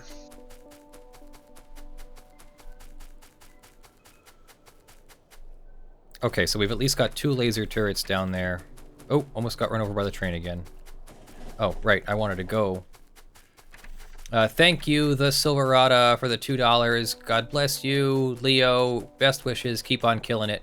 And thank you to Aikida Hakubi. Aikida Hakubi for the $5. Appreciate you both. Thank you very much. Oh, another attack down in the south. There are actually... You know what? We must have a base... very, very different to RimWorld. RimWorld is more about the building a colony and basically telling a story of that colony's life in your world. This one is much more about your character, your Toon specifically, building up this massive interconnected factory. You don't have to worry about survival stuff like food or water or sleep or anything. So it's just you and the massive factory you're building and gathering the resources therein. Very different games. This game is all about logistics puzzles, whereas RimWorld is much more about the actual social engineering. And there's nothing like the like the AI system. PC repair may be an essential service. I know at least a few are still open, particularly if they are mail-in, because everyone's working remotely via their computers. You would have to check if your preferred PC repair people are still working. Catch you later, Crimson J. Thanks for watching. Yes, the Have fun, baddies Crimson. will get stronger over time. They are called biters, at least they were when last I played.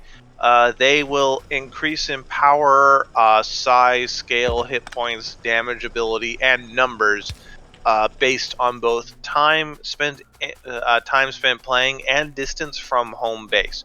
Home base as defined by your initial base location.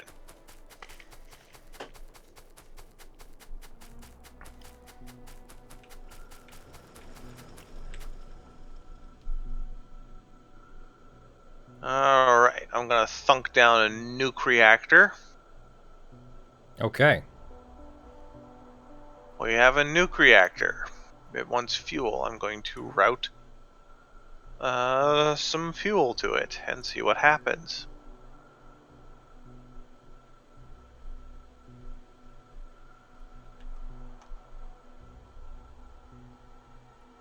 uranium ore cannot be used as fuel. Okay. Adam, what do I we are need to not do? currently streaming on Twitch, but we do have a Twitch channel that we stream on every Sunday at 10 a.m.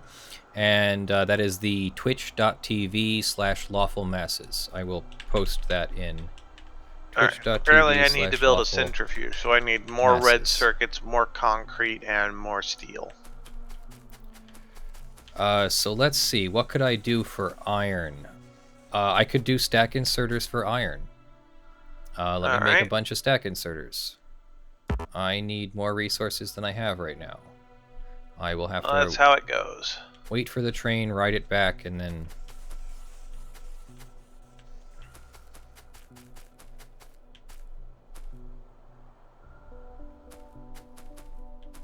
We are not currently researching anything. Okay. Let's do... Carly, this is Carl. Carl is a friend of mine. Hello, I am a friend of Leonard's. I've been out for the last little while, but I am back. Some of the longtime viewers might remember me from some of the PUBG streams. One moment.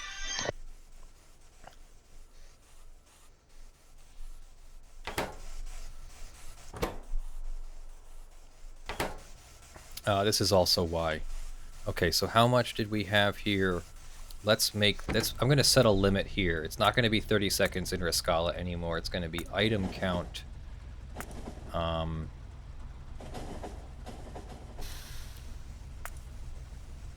Coal of 1,000 set. I think that's what we're going to do, is wait for coal of 1,000.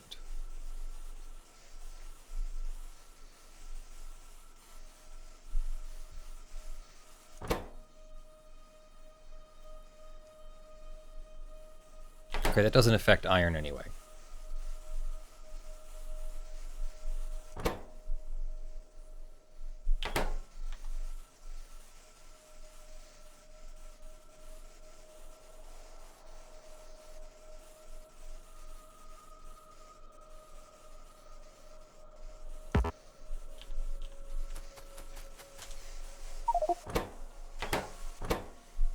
Do these actually fill up before the 60 seconds expires? Not quite. So we have an opportunity to fill more coal, or fill more iron.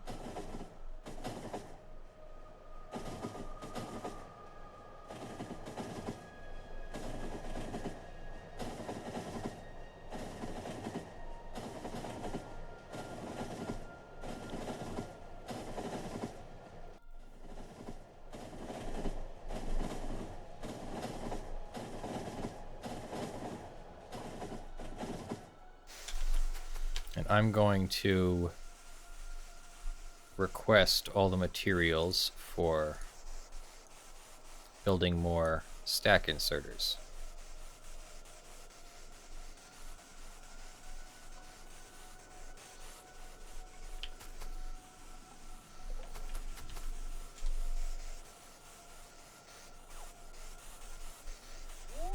And hopefully they'll bring me enough materials before the train goes back. You can see all those bots that are flying to me to bring me the materials that I've used. Q squared is here. Yay. I don't even know how to use the in-chat system. Or in-game chat.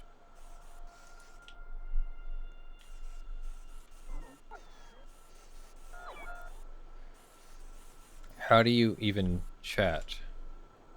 I don't even know how to chat in-game. Does anyone know? Settings, controls. Okay.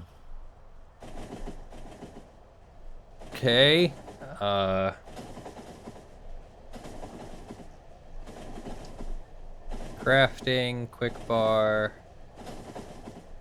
tools, miscellaneous. Debug.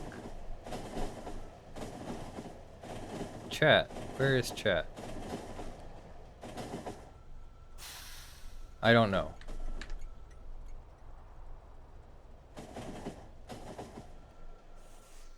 Apparently we still have enough coal. Oh, what? It went through with only 20 coal? Oh, because I said less than 1,000. I said I want greater than or equal to. Damn it. Okay, so I can build 5 stack inserters.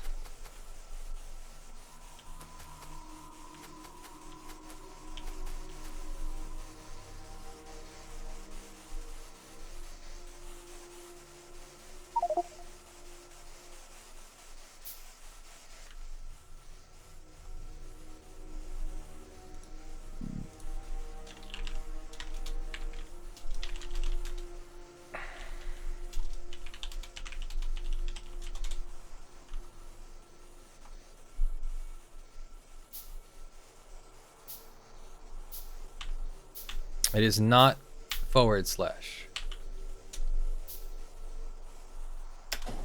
I do not know what it is.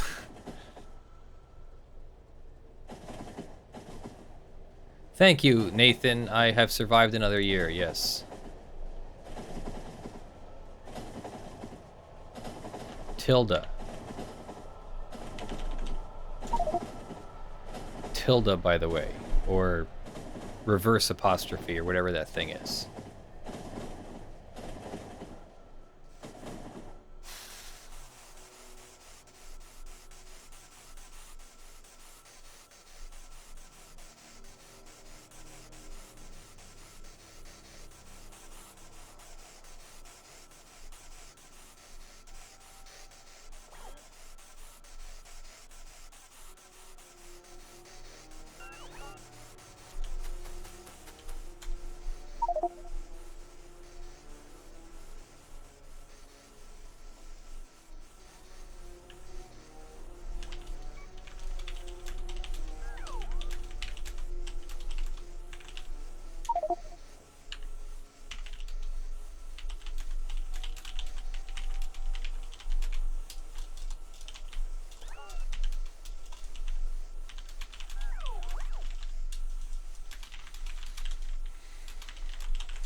Okay, is our train actually empty? I think our train is empty. That's good. Oh shit, just got off the train. Damn it.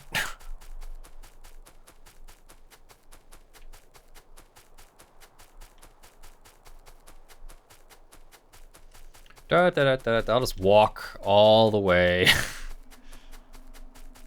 Did I get enough supplies to make more stack inserters? I have at least 5 now.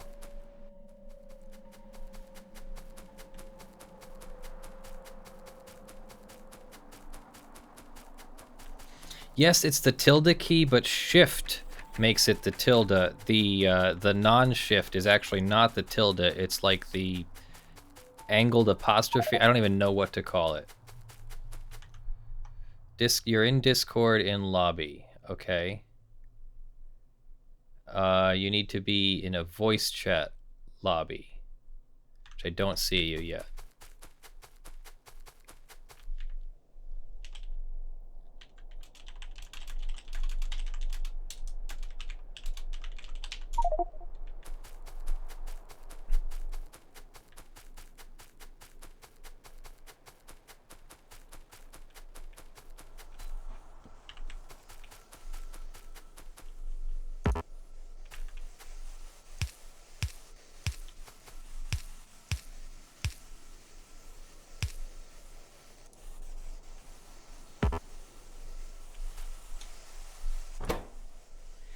Is this enough to fill it up? Although I was a little bit late.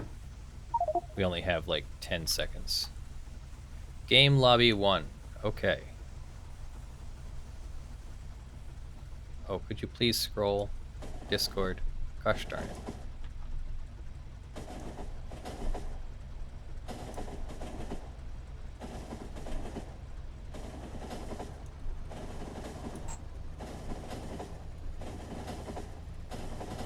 Why did that not work?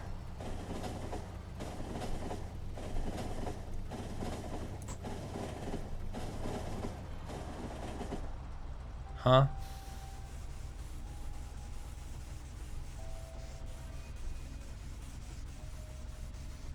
Where did he go?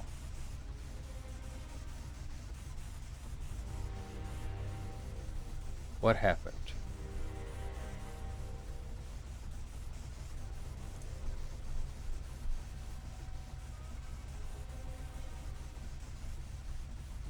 I saw you in game lobby 1. I tried to move you and then it like completely disconnected you.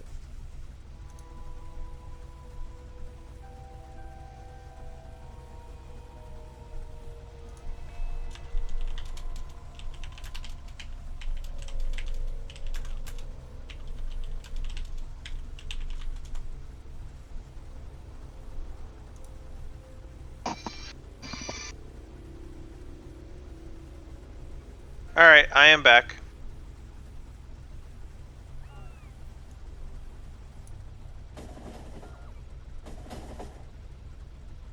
Hello? Hello. Why don't I'm gonna move you down to lobby 1.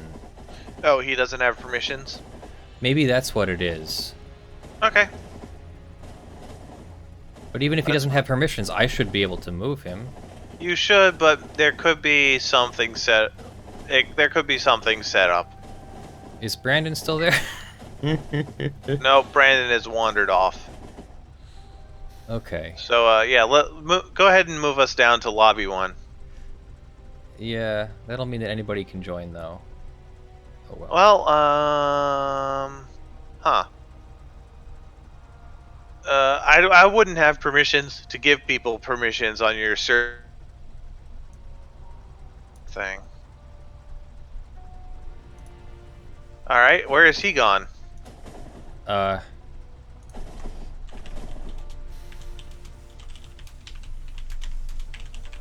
What's the chat key in this game? the tilde key or whatever that's called.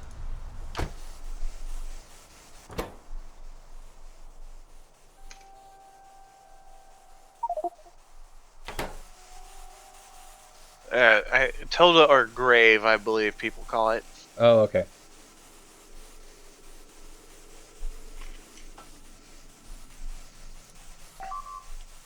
Hello? And we have more activity in the stone area.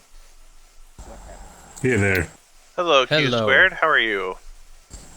Good. How are you guys? I'm good. Welcome to our factory. This place is awesome. It's way more than I've gotten done in my own. Yeah, it's amazing how it works sometimes. There's assorted stuff you can build. You can build the power armor at this point if you know anything about that. Otherwise, for the most part, the factory is fairly stable. Feel free to poke around, ask questions, look at things. I'm trying to get nuclear power working at the moment. Okay, yeah, I'll poke around a little bit. I don't know how to create the power armor, but I'll look into that recipe and see what I can. Yeah, it's in the if you press your E and go over to combat, power armor is the fourth item on the fourth row. It's just right there, so that'll tell you everything you need. Okay, we must have a base.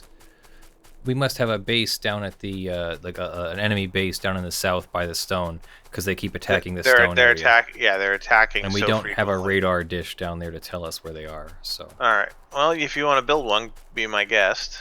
Maybe I can. Yeah. I'll go run all the way back down there.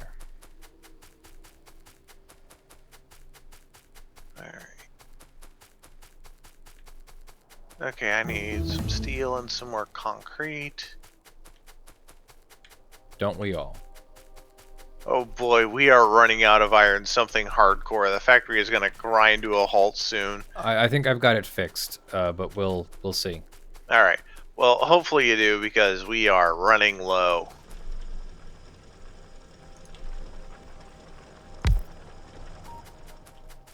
Okay, we only have one laser turret in the south now.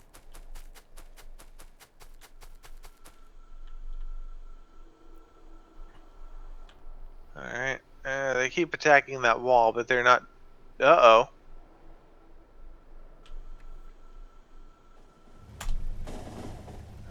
damaged. I think that's okay. Then we've got to have a base up here at the northeast too, but we have a radar there, so I'm kind of wondering where they're coming from. Yeah, our radar that I just placed should tell us something more about the base that they've got in the south. We've got another attack in the... Yeah, I'm going to go take a look at that attack, I guess. Alright. It looks like they didn't get too far, but still. All fixed now.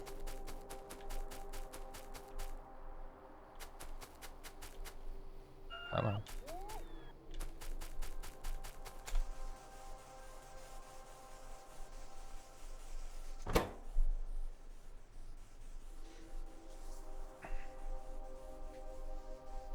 So we have... Chasing down the steel. Sorry, go ahead. I'm just looking through the factory and trying to chase down your steel by going through your production lines, just figuring out where to find everything. That's like part of it is just the first part is just going to be figuring it out how we did it. So we have 4,000 iron being delivered every time the train delivers, every time the train moves. So you know what I could do? I could open up the skittle bag. How I could open up the skittle bag would be another question. I'm going to cut it apart in just a moment. Ow. That's it. I'm going to cut the Skittles bag apart with a dull knife. That's not going to work. How about a sharp knife? There we go. Alright, the Skittles bag is now cut apart. Yay. The sheer effort you put into that is just offensive to me, Leonard. What? Fuel. How do I make fuel? Wow, how short are we on? Okay, so what I'm going to do now is improve the timing of the train.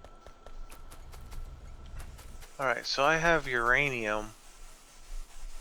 Okay, what do I do with it? How do I produce fuel?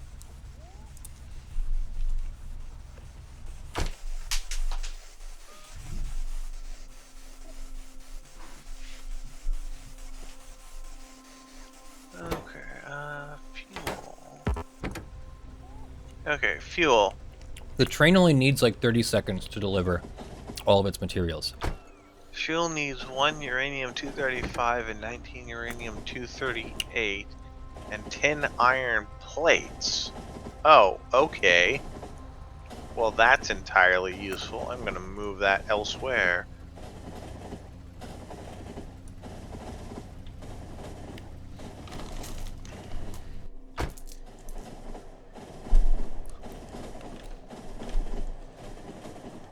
Neanderthal, $10. Thank you for the $10. Congrats on 40. Go for the high score.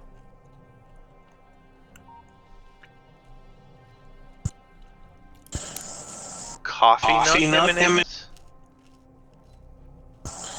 Coffee nut M&Ms are really good.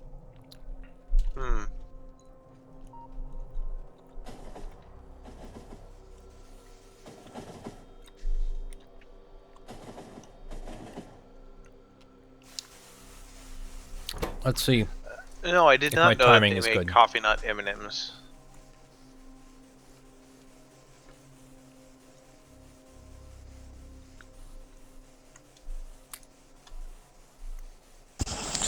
Yeah, I had them at a party over the holidays, and I was impressed. I'd never heard of them before.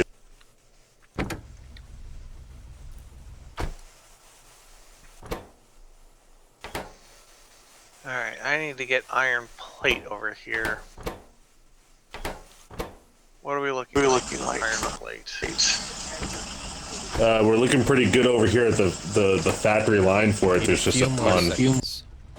No, we're actually really hurting on iron plate. We're running out of it on 4 of our 6 lines. Okay. So I'm just seeing the tail end of it over here, basically. Yeah, that would be my if this was working correctly, both sides of the track would be full with iron plate. We're actually running really short. We could be facing a shutdown in the not too much distant future at this rate. Well, I'm delivering around 2,000, 4,000 with every train. It's not enough. We need more. More trains. Okay, I can make the train run more frequently.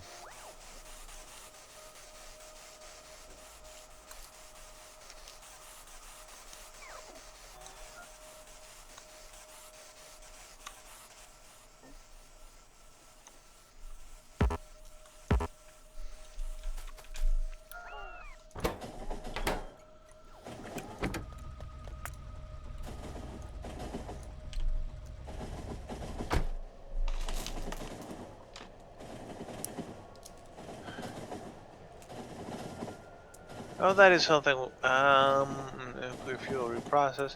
I think we've already gotten our train upgrades for now, so I'm going to upgrade our robots. Alright, I need to get iron plate over there.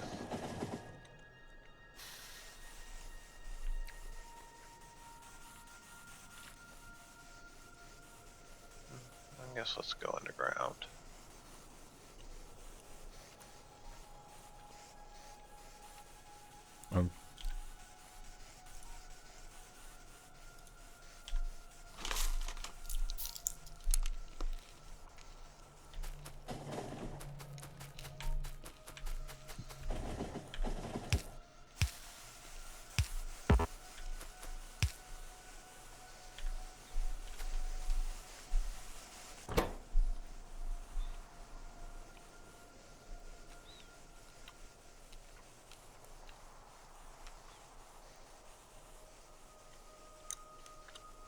Yes, Dave, that's probably the solution.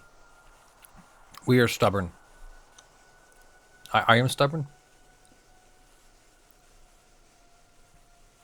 I have no idea. I've never looked at the App Store because the game will run in a full screen windowed. I just happily use it as a as full screen windowed and switch back and forth as needed.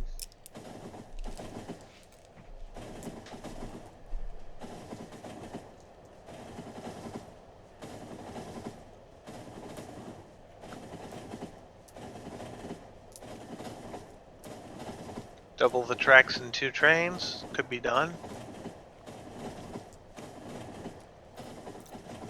We could technically run 2 trains on this one track and just use signals. Yeah. Or That's always a solution. Or careful timing.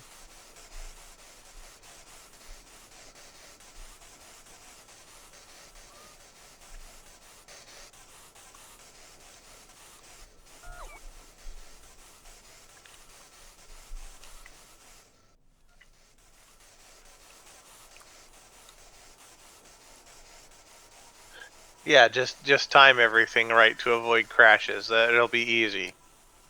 Yeah. We can cut this down to 35 seconds. Keep it simple. And cut this down to 35 seconds. I think we'll be able to meet some kind of demand. Alright, I have nuclear fuel flowing. I have enriched nuclear material flowing down to the constructor machine. I want the constructor machine to make nuclear fuel cells, which needs 235 and 238.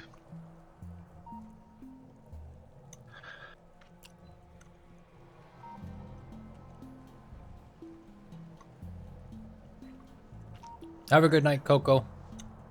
I think I'm going to need a filtered splitter for uranium 238, I believe, is the less common one.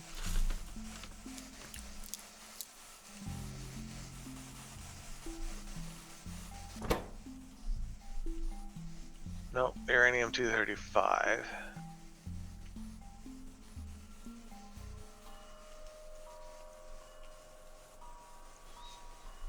We could do some ore conditions, no pun intended.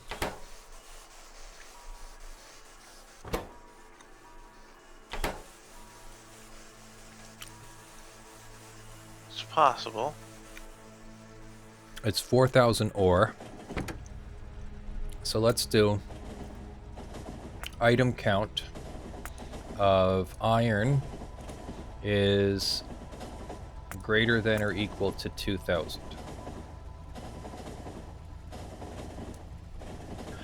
It could. The problem is we're all just novices at trains, so we're trying to avoid crashing the trains into each other. But yes, having multiple trains on the loops with different drop-offs is probably the right way. Thank you, registration. Yeah, I figured that out based on which ones were coming down. I think I'm gonna definitely need more than one centrifuge, though, if I want to process this in anything approaching a usable amount of time. I need more gears and more concrete. Okay, it's now going to leave the moment that it empties all the iron ore. Alright. All the iron ore or all the trains? Nope, just iron ore, because our priority seems to be iron ore. So I set an ore condition, so it leaves the moment that it is full of iron ore in the south and empty of iron ore in the north. Alright. Thank Sounds you for good. all the happy birthday wishes. I really appreciate it. You make me feel loved. I need I know I'm gears. loved, but you know, it's good to be reminded.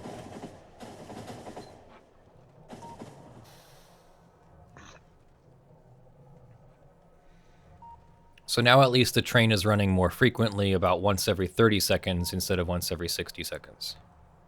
Okay, that's good. We'll see if We'll see how that handles it. Exactly. Do you know if you ever run out of oil, or do the pumps just keep pumping and it's just the rate that's limited?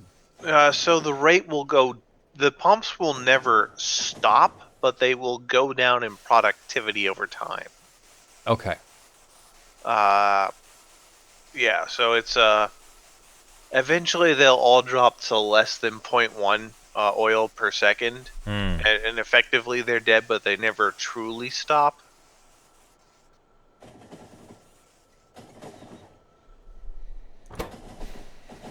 Yeah, it's not bringing nearly as much copper, but at least it's full of iron. Of course, we have more copper than we're using. I did not mean to build a second reactor, I meant to build a second centrifuge. Need more steel, need more iron.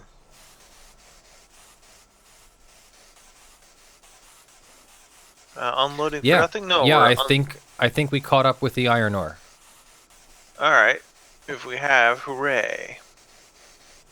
Just by running the train more Yeah, frequently. looks like it.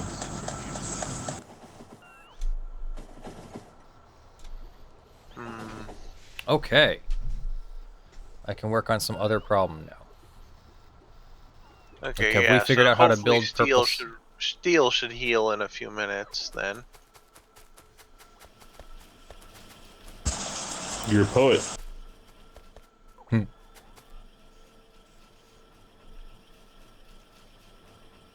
Wow, we are saturated on engine parts, and that's good. How are we doing on electric engines? Slowly saturating the electric engines too. Good.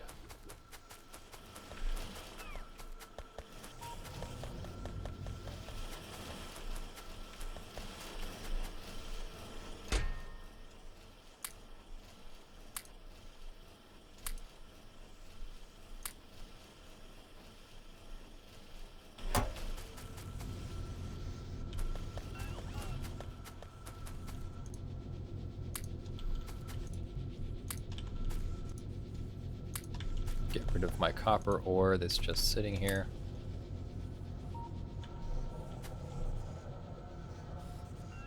Good. All right. What an efficient factory. We are full of blue science. We are so full of blue science that we can't even make any more blue science right now. Oh, hardly a bad thing. We are so full of yellow science, it's starting to back up. And in fact, the military science can't even progress onto the thing. The training's well timed now. Good.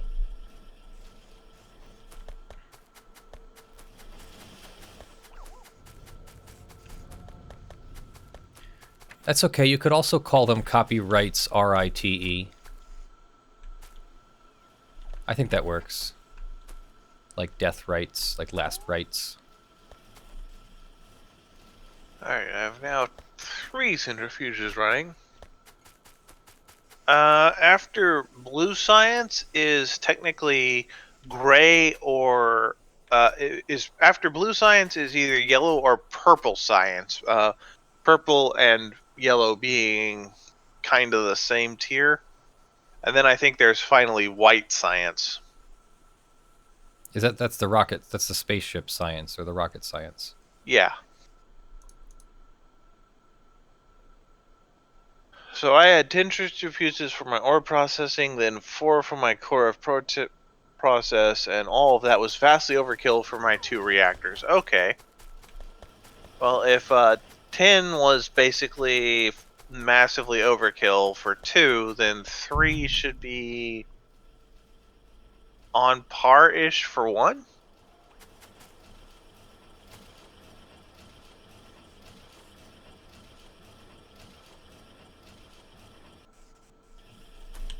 Have you ever made a video with the title "Copy Wrong"? Question for Leonard. No, I have not made a video with that title. Alright, so we need, for purple science, we need productivity modules, electric furnaces, and rails. Has anyone started making a factory for purple science?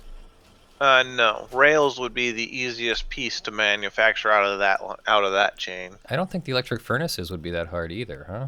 Yeah, with everything we've got coming in, probably not. Yeah, steel, advanced circuits, and stone bricks. Okay. We probably will want to expand our advanced circuits again, though, because if we're near parity as it is. So if we're running low, yeah. No, I don't think copy left has been a video title either. Well, copy left is a real thing. Wait, what? Yeah. What the hell is copy left? Hang on. Richard Stallman coined the phrase, I think. He uses it for to describe crap. I think it's like it's not is it open source? Is copy left licenses or something? Let me look it up.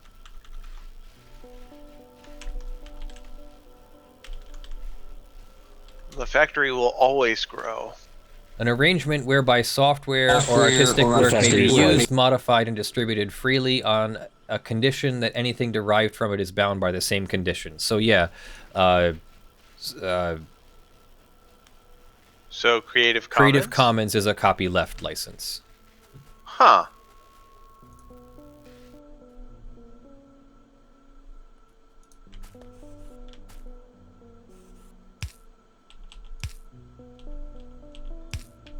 The more you know.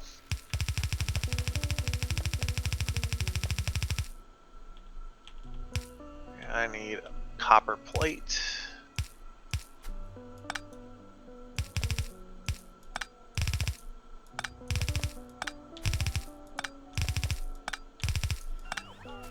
It looks like our copper production is actually not sufficient anymore. It could be. I can fix that. I've got it. It's fine.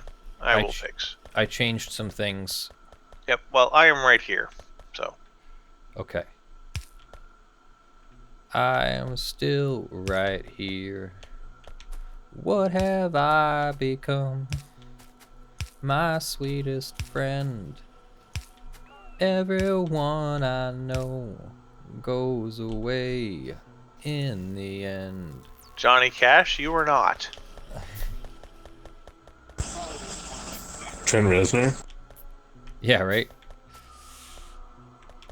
If I could start again 1,000,000 miles away, I would keep myself. I would find a way. All right, so I made yet another belt in the science so that we can put the purple science on an inner belt. Okay. I think it'll work. Okay, guys, I gotta ask, where's lubricant? I can't seem to find. It's usually Lubricant near is down near the train station. Oh, I was going to say it's usually near the parenthood planning or personal section in the grocery store. Leonard, we're streaming on YouTube. You can't say that. Q squared up here, where I am, just north of your position. Turn right. Here's Thank lubricant. Ah, train. That was close, man.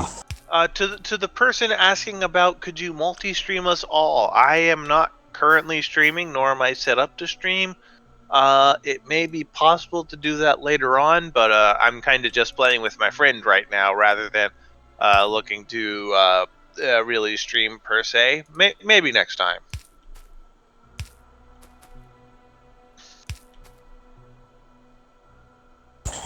I mean, you could get the lawful masses on here like the Spiffing Brit did and do some crazy project one day. Possibly. But again, we are mostly a law channel rather than a gamer channel, so. No, yeah, I get it, and that's why I subscribe. So.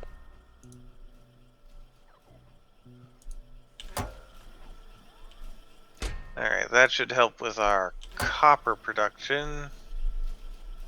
Okay, we now have a line set up to take the purple science. Oh, I'm missing one. And feed it into the science labs.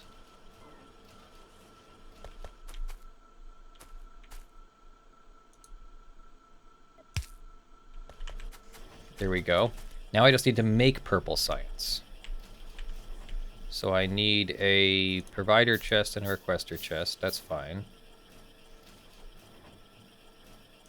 Probably a couple regular inserters. And probably 2 factories, which I already have none. Okay.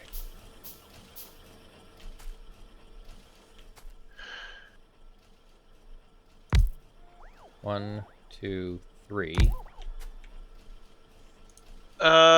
Mark Brown, could you please clarify what you're talking about? I only see your one message about having to do something in 3 parts.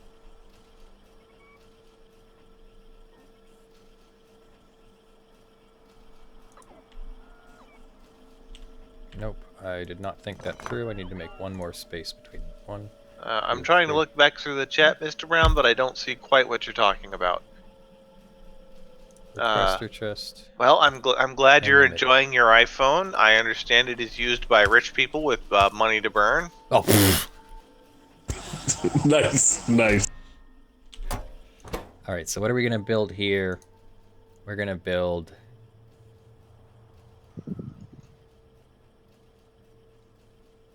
You know what, let's work backwards. We're going to build purple science, which requires rails, electric furnaces, and productivity modules.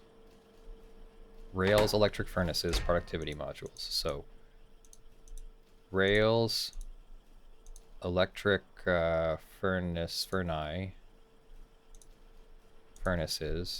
and productivity module 1, I guess. Okay, so we're going to work backwards from this. And then these are going to output. Mr. Taylor Keating, yeah, I found passive Leonard through provider the digital chest. homicide lawsuit as well. Blah, blah, blah. So there we go. We've got purple science set up, but did we have All right, electric? We somehow had electric furnaces in the logistics system. I think that's just Interesting. because I had a couple in my inventory. I think that's what that was. XDS Carly Feischman, I was just making a joke. I was not meaning to upset you. I apologize if that didn't come across correctly.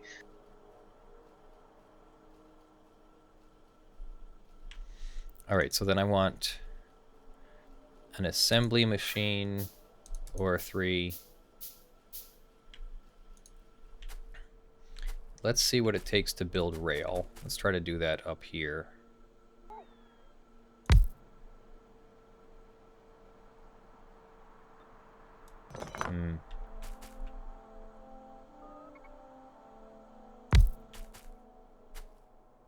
More birthday wishes for Leonard. Welcome to being 40. Yes, thank you.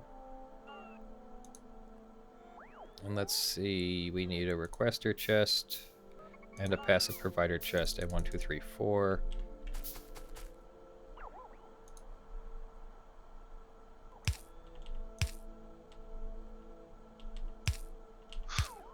The title of this stream should be Begging for Coins on Your 40th.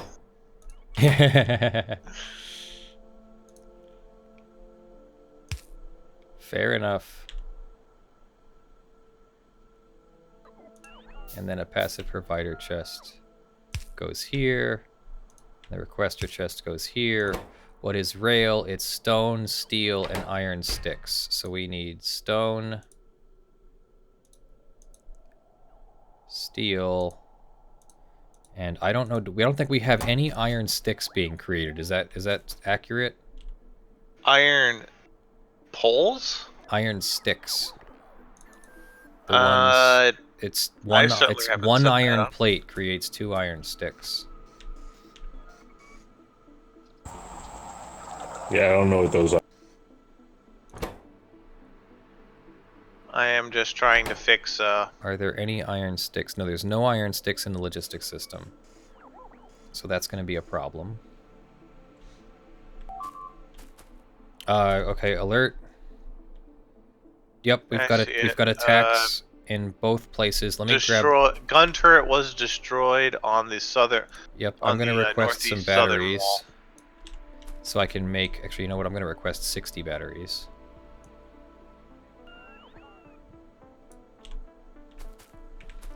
More birthday wishes for Leonard. Where are you watching? Did anyone see if Mark Brown happened to explain what he was talking about? As I said, I only saw the one message from him that seemed like the end of a statement. Robert Mayle, what's your opinion on this necessity versus copyright when it comes to the respirator situation? I'm not sure what you mean, Robert. Necessity versus patent, maybe you mean? Yeah, it certainly could be patent infringement, but I'm not sure that it changes the law at all.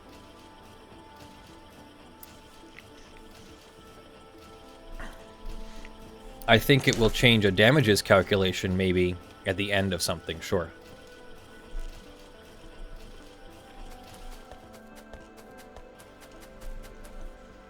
Iron 6 are made of iron. Yeah, insightful comment there, Mr. Keating.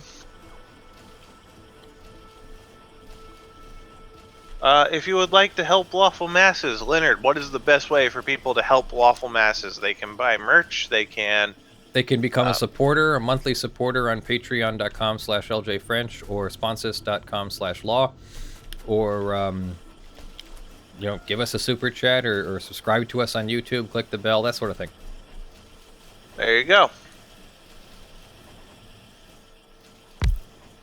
Let's just make sticks over here. Sticks, which means we need some of this iron. The Reverend Coyote, I don't know what you mean. My understanding Factorio is from a Polish developer. I don't know who the 8-bit guy is.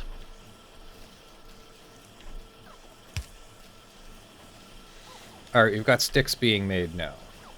Very good. I need more ironing gears.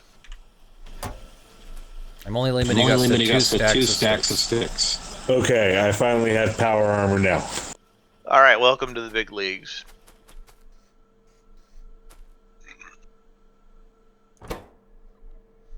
And now we need raw stone. Yes, it's very Fallout 4. There is no raw stone being put into the logistics network. There is the one system down south that is mining raw stone, but I don't know that that's connected. If Yep. if you say it's not. I can work on connecting that. Sure, that would be fine. Just attach a passive provider chest somewhere. I don't think we have robots going all the way down that far. We can extend them. We could. That's a long way to extend the robots, though, FYI. Well, we'll just need to build some more, which I know you're utterly opposed to. It is a long way for them to go, but we'll see.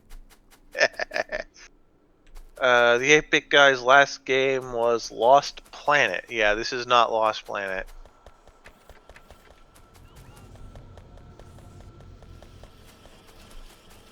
Alright, I'm gonna take the tank and go crush that base that is northwest of our primary facility. And we are once again having iron issues.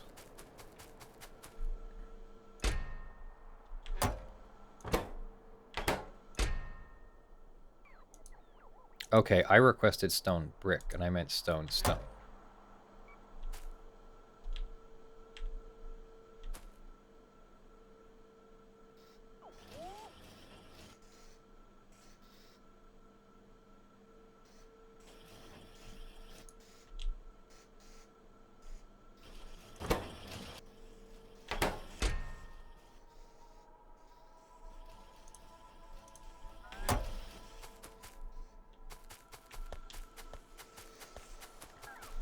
We are having iron issues. But I fixed the iron issues. It's supposed to stay fixed.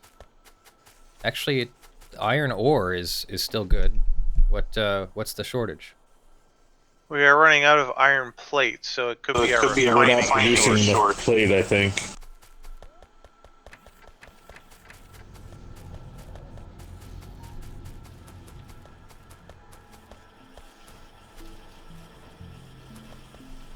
I mean, the iron plate line is completely saturated. Okay, the problem is once the iron ore runs out between train shifts, the iron plate runs out too. The train... Okay, I see it. It does run out for a short period of time, and then the train returns. Carl, you doing okay over there with the tank? Yep, I have destroyed the base. I just happened to once again run into a wall. Okay, I see the base now in the south. If you have a construction robot and some repair kits on you, the construction robot will repair the tank. Just make sure to... I do not, and I do not, so no. I'll have to come back into the zone of control for the base. Okay.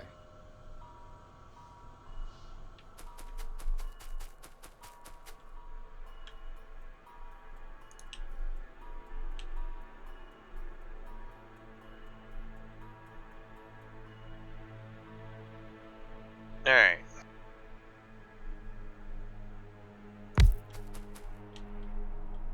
No, I'm not even going to try to drive through the power station. I'm going to go back around the long way. There's more of an attack in the south as well. Alright, I'm They headed that way destroyed a next. laser turret. They keep destroying laser turrets, by the way. Alright, if they're destroying laser turrets, then that means they're coming in big enough numbers to actually damage the factory. Yes. I will go hunt their base. Where do you need us?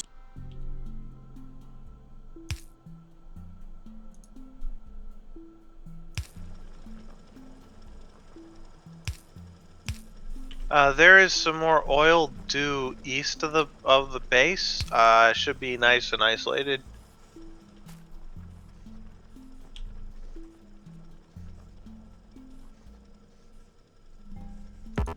Who's got some good Corona channels?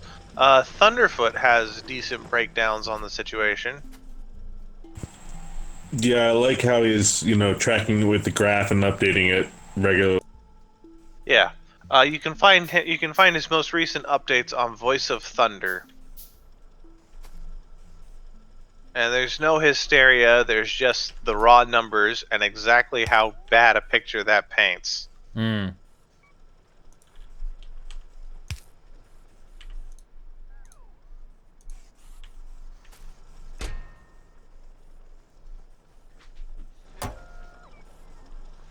Alright, I've got some stone manufacturing set up here, because we have a tiny bit of stone left. I don't believe the CDC has a channel. Skigor, unfortunately, I cannot read Japanese. If you could translate that into English, I could answer you. Otherwise, I have no idea what that says. There is like a CDC YouTube channel. I like signed up to it, and it does have some good information.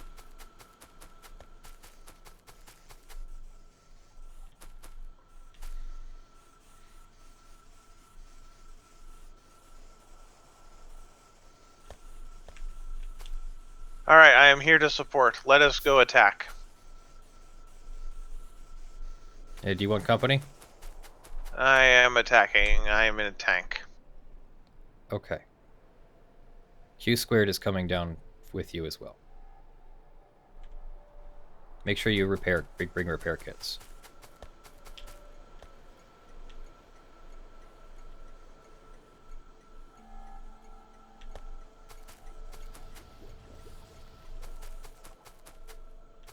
Okay, I'm heading back for repairs because that went pretty badly. Told you. Yeah, I'm gonna need you one of those tanks. Right now we only have the one, but you're free to build another. All good, thanks.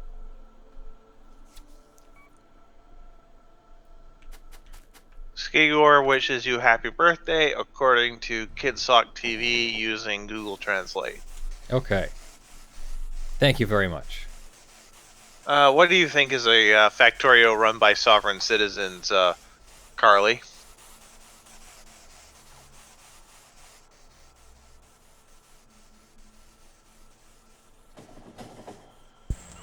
That was close. Yep. But no harm done, so it's fine. Yep, no harm, no foul. Did you just run the tank into the wall? If I say no, would you believe me? No, because I think I just watched it happen. Now you're trying to hit me. No, I'm not. This thing does not turn on anything short of $10.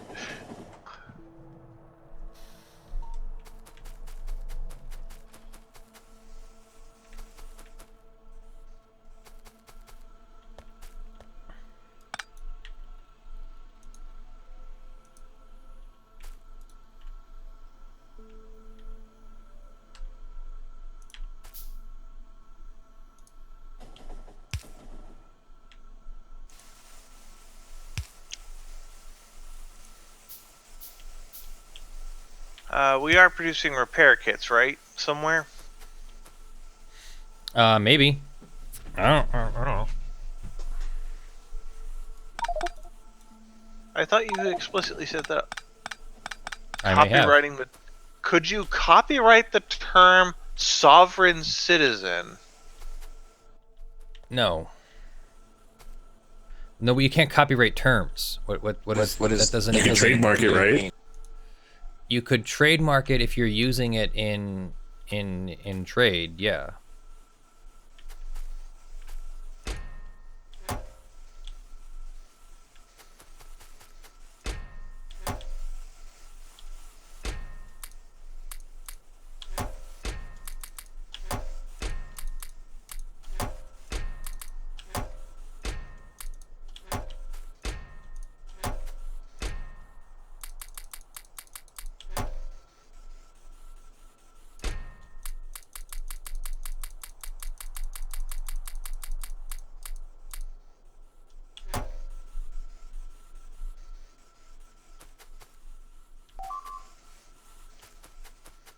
Something was destroyed?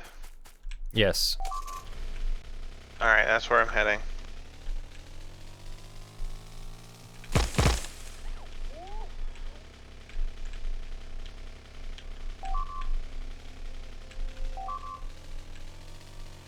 I have a couple of bases down here.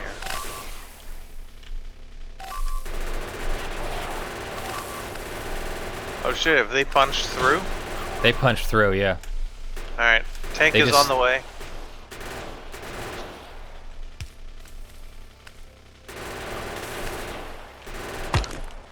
They destroyed both laser turrets. Yeah, we really need to take care of that base in the bottom. All right, I am In the going to south. take care of said base.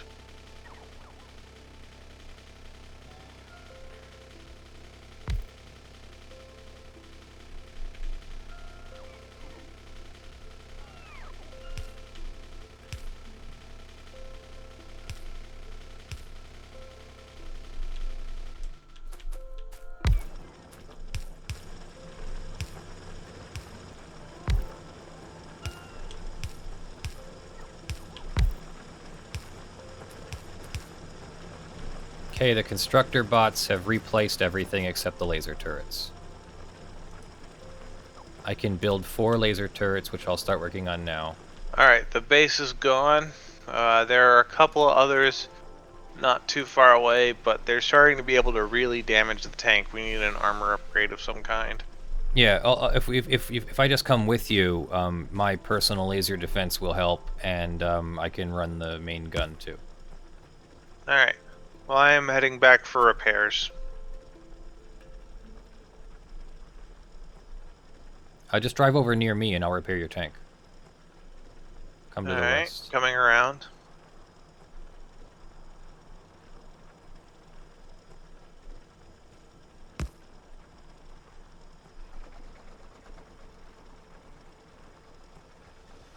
Looks like we're still missing a few pieces of wall.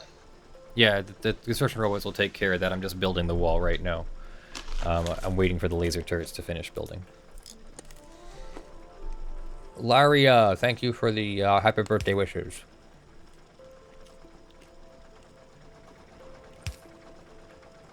Wall repaired. I had some on me. Okay, your tank should be repaired too. Yep. Carry a personal roboport and a construction robot or 2 and some repair kits, and they'll automatically fix the tank.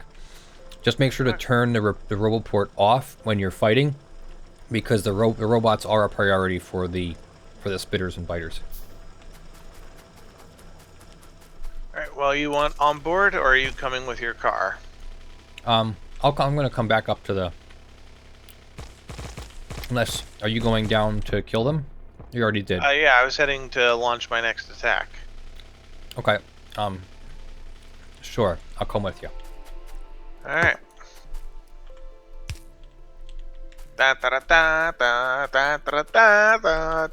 Oh wait, that's copyrighted.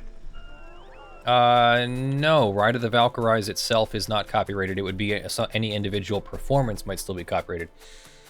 Carl is leaving me behind. Oh, you're on the other side of a wall. I walked onto the other side of the wall. Oh. Also, what did you break up here? I ran into a telephone pole. It happens. And disconnected Oh, our electricity in the process. Well, get on board and quit criticizing. I'm driving.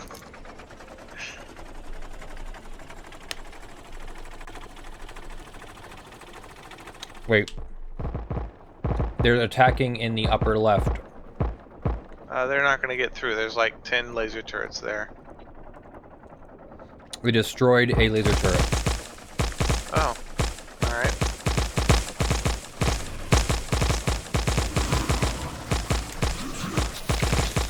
Oh, holy shit, these are big ones.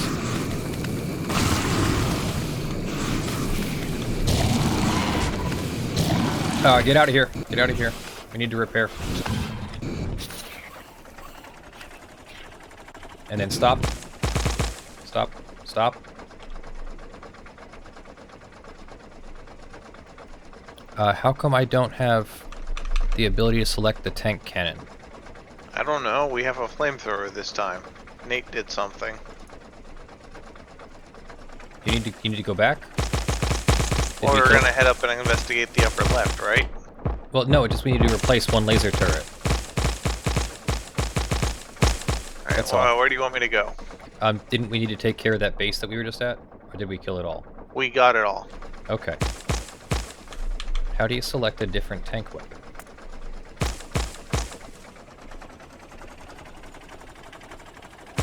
We are... Next weapon tab. It should work. Should work. I ran into the train.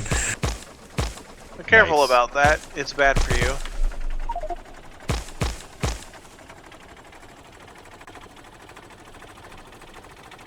Watch out for the train. Watch out for the... I know what I'm doing. It hasn't run me over yet. Uh-huh. Unlike some people, unlike some lawyers I could mention.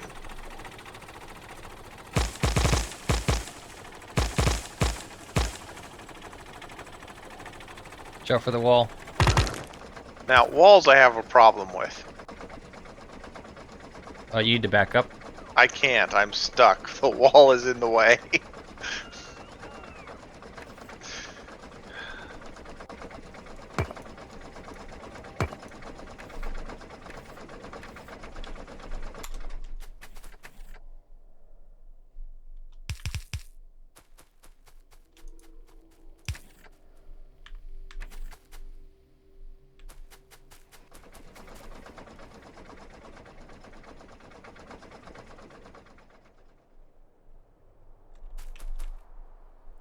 This is not a good place for a tank.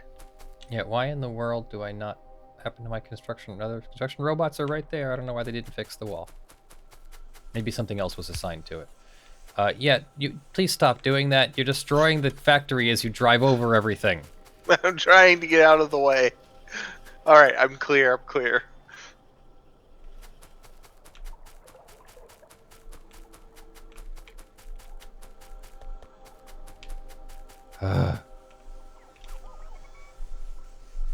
Okay, I'm done. I get it. My license is suspended. What did you destroy now? Nothing. Okay. Wait, you said that too confidently. Yeah.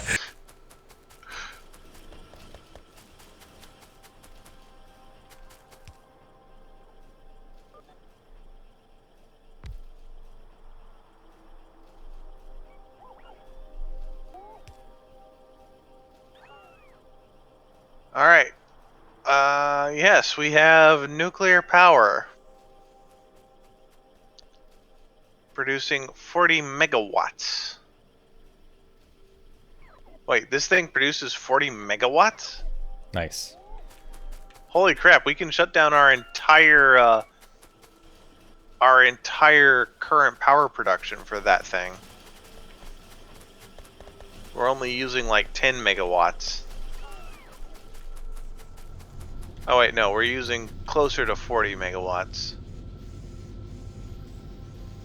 But we could still massively cut back on our burners. I think you should make 32 more so we can make 1.21 gigawatt. These things are expensive, dude.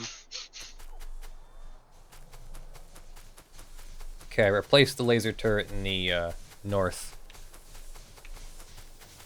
Wait, why does this not have To any the steel? max. Thank you for the $50. Been here since Mauer. Been watching since Cheers on the. Been watching since Cheers on the 40th. Thank you very much. Really appreciate that.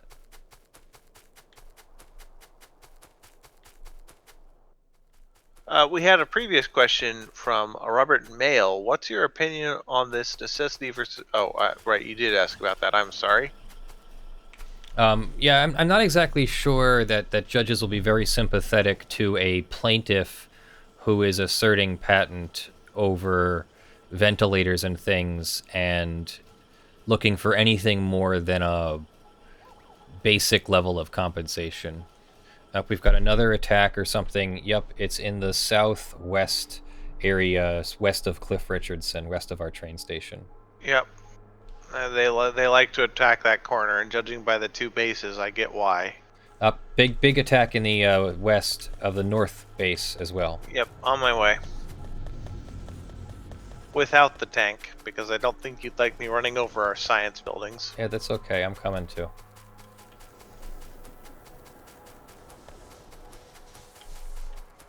Yeah, that was a massive attack. Holy crap. We fought it off, though, yes? It's all fixed. We fought it off. But, you know, maybe we need to figure out why they're sending so many attacks. There's gotta be another... I went scouting out there earlier, and there wasn't really a base, but I guess there is one now.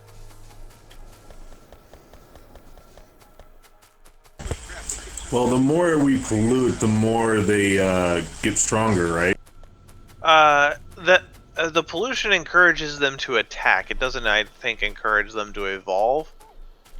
But it does definitely encourage attacks. Yeah. Where did you leave the tank? The tank is over in the east area. Okay, You're right I'm taking near the tank. it. Alright, you can drive this time if you're gonna complain. I just crashed into your nuclear power plant. See, I only run into walls. You're trying to kill us all.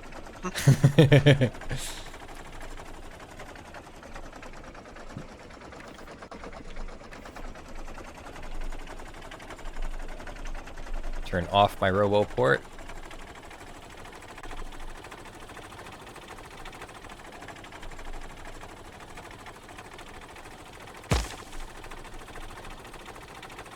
There's a base here.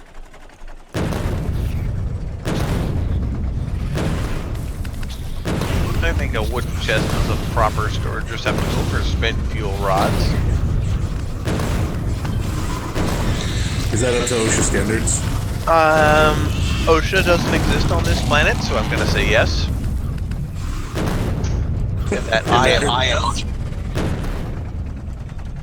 am. Nathan, ad block turned off. Can you get loot from defeated enemies? Not anymore. It used to be purple science was made from close. defeating the enemies, but it doesn't seem like you get anything from them anymore.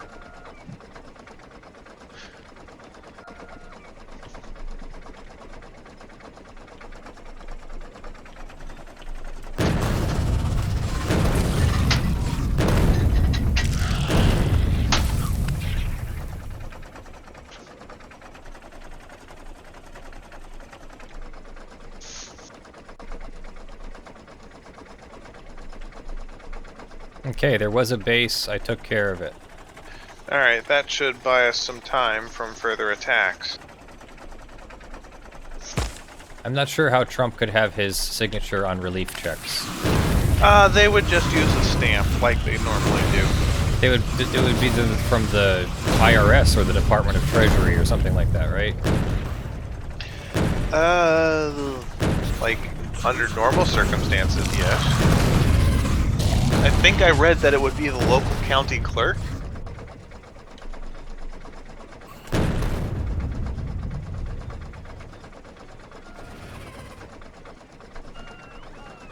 But yes, it would not be appropriate for the president's signature to be on every check.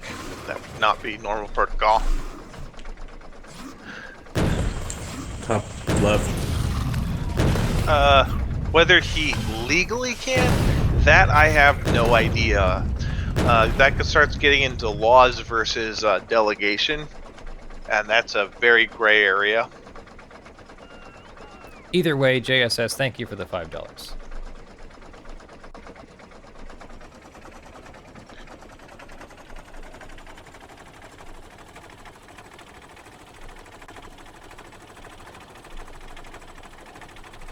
And the thing is, if you get like direct deposit, a lot of people on like CNN and whatnot were positing that if you get direct deposit, it's just gonna go directly to the to your bank anyway. So it's like you're never even gonna see it.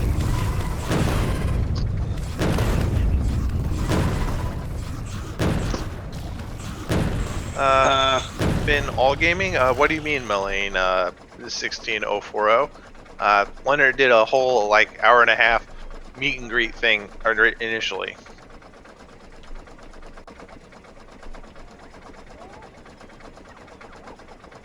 I'm fully aware of that, Keating, but you know, I still need to make the point that that's not how things are supposed to be done.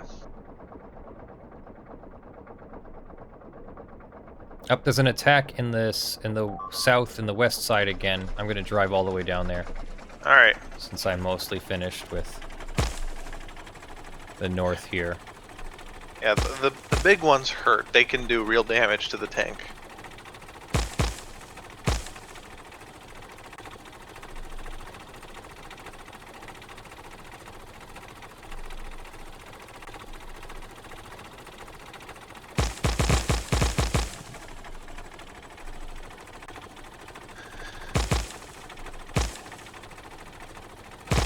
Is it illegal to research explosives if I have an interest? No, that would be totally protected under First Amendment, as I understand it.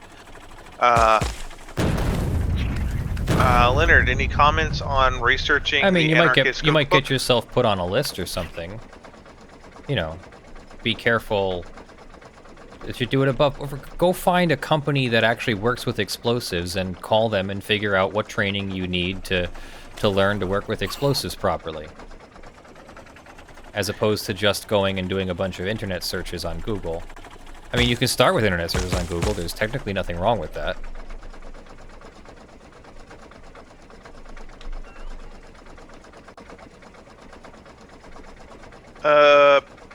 That would depend on how old you are, Mulaney. If you didn't file your taxes last year or the year before, you may not be able to get the refund. It seems to be a rebate based on your previous tax return. So if you're too young to file taxes, or if you don't file taxes as for some other reason, you may not be entitled to anything. Leonard, clarification? Yeah, it's going to be based on your 2020 income, I think. So you might not receive anything this year, but when you file in 2020, if you were under the threshold, you should get the rebate. At least that's my current understanding of it. No promises that I couldn't be wrong, and I'll have to issue corrections if I am.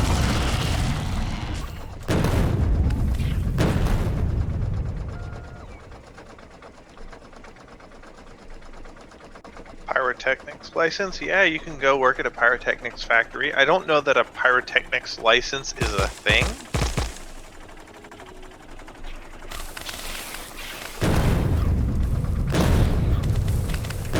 I am a Texas boy. I'm gonna pronounce it like it fucking looks like.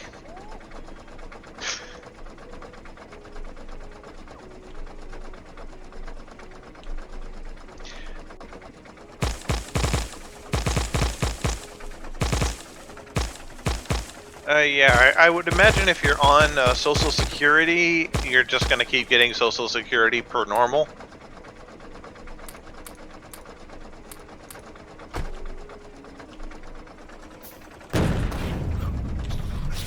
I am trying to toast up some bread at the moment.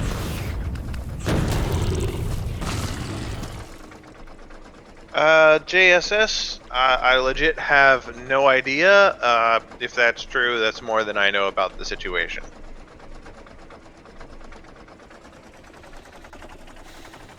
Oh, you can get a certificate for pyrotechnics. Cool.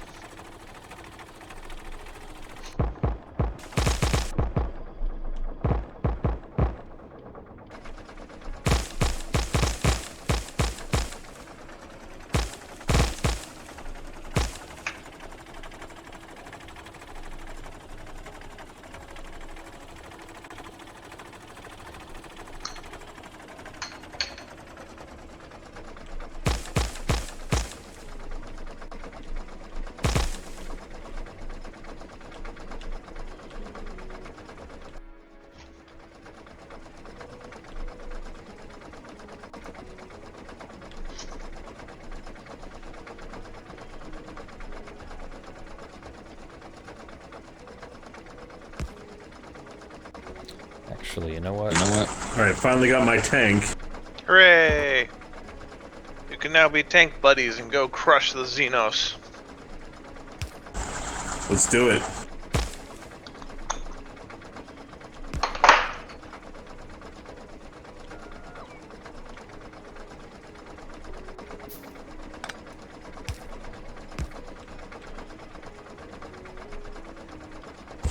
I just realized you can turn Factorio into a world of tanks.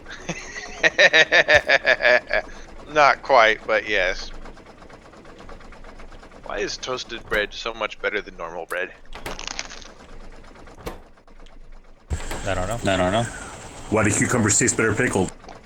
They do not. Heresy. Hate pickles.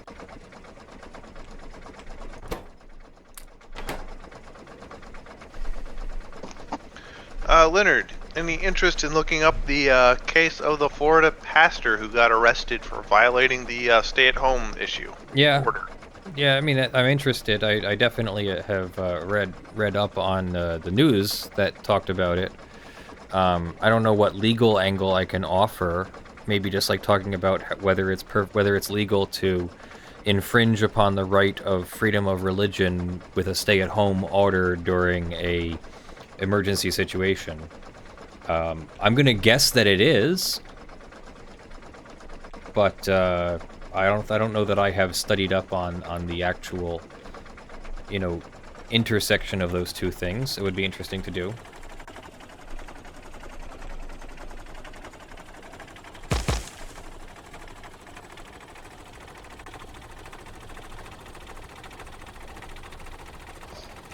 Yes, yes, they did arrest the pastor in Tampa who held church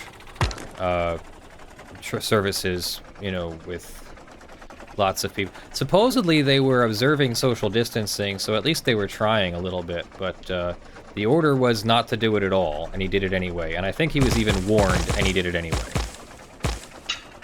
So defying the authorities is not generally a good idea. When they say they want to do something, if you want to do it anyway, you should probably go to court and get a court order that says what your rights are, rather than just defying the police.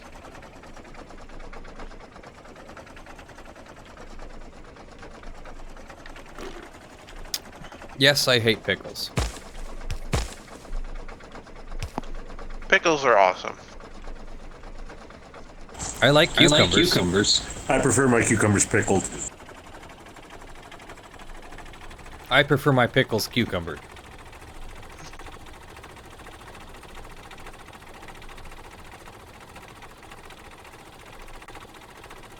Got 2 bases down here in the south that I'm going to try and take care of. If I'm not back in 5 minutes, just wait longer. Yeah, but that pastor had like 50 people, 200 people or something stupid. He claims 1,000, but I don't know if he was that big.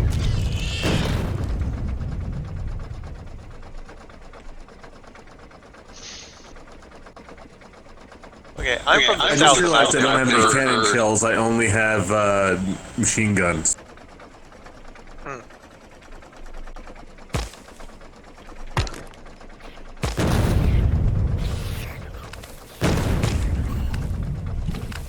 Qualified immunity has to be offered by a prosecutor, doesn't it?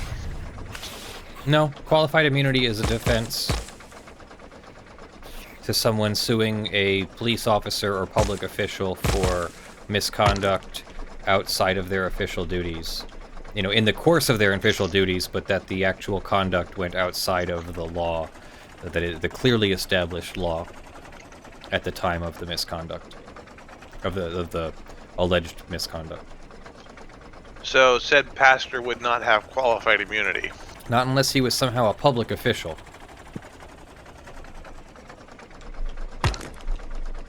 I'm going to I believe he's not a public official in any way. Well, I mean, legally he shouldn't / can't be because of no law regarding the establishment of religion. But Probably true. here to there. We want some repair kits. Probably 20 is fine. Yeah, sniffing boiling vinegar is a bad idea. I can agree with that.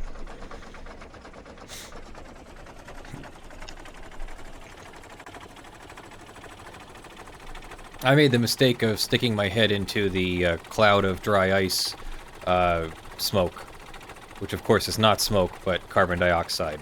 That fucking hurts.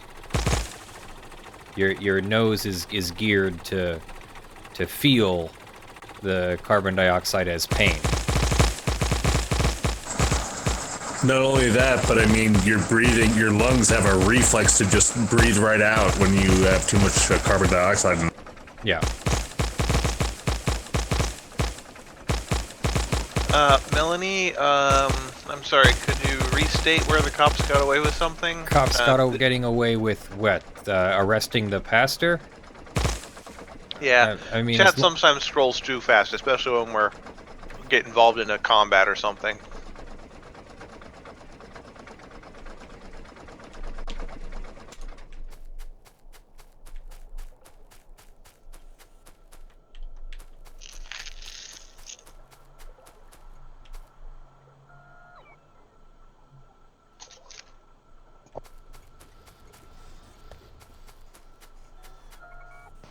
Starter, I love pickles straight. I will eat whole jars of classic dill pickles just because they're there.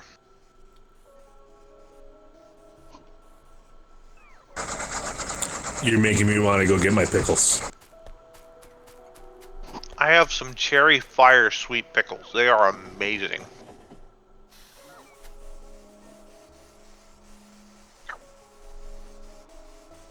I have to sit here and not eat them, or otherwise I won't have them next time I want them, because I want them all now. That's why I'm trying not to eat my own pickles right now.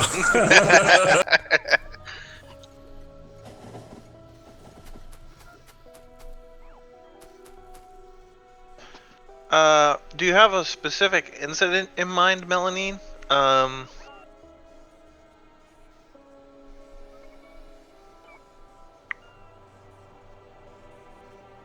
Cops being able to get away with it, saying in general they get away with whatever, and this guy thought it was a good idea. Oh, you were thinking that, oh, okay, so you're talking about the cops would have qualified immunity against arresting the pastor. Okay. Okay, I mean, they don't always get away with what they do. I'm not saying that there isn't a problem. There is a problem, but we also have a just released video about this. Court denies immunity. Get shareable link in case Melanie hasn't seen this. This is our video on a time where the cops did not get qualified immunity.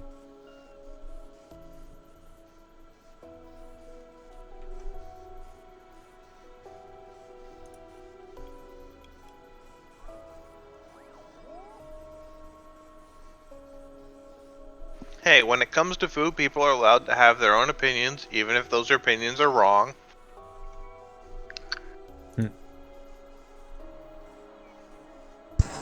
Agreed.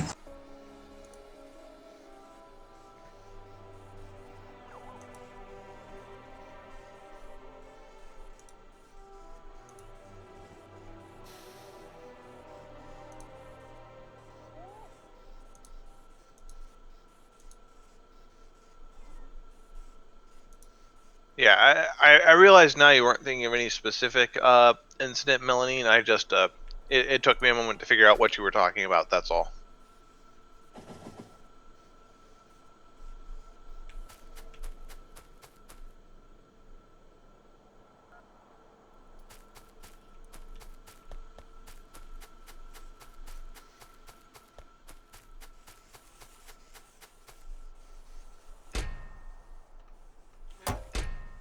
Arrested for bleeding on the cop video. I don't know that one. Oh yeah, they do stuff like that from time to time. We had one where we didn't do a story on it yet, but it's on our list of a cop who charged a guy with assault because he farted on him. DPR Jones, YouTube anti-DMCA takedown saga. DPR passed away recently. Lots of tribute videos. Aw, that sucks. I mean, good for the tribute videos. Sucks that he passed away. Has anyone else had pickled hard-boiled eggs? I know they're an English treat, but has anyone in the chat had them? No. It's state by state whether there's a cap on awards for that or not.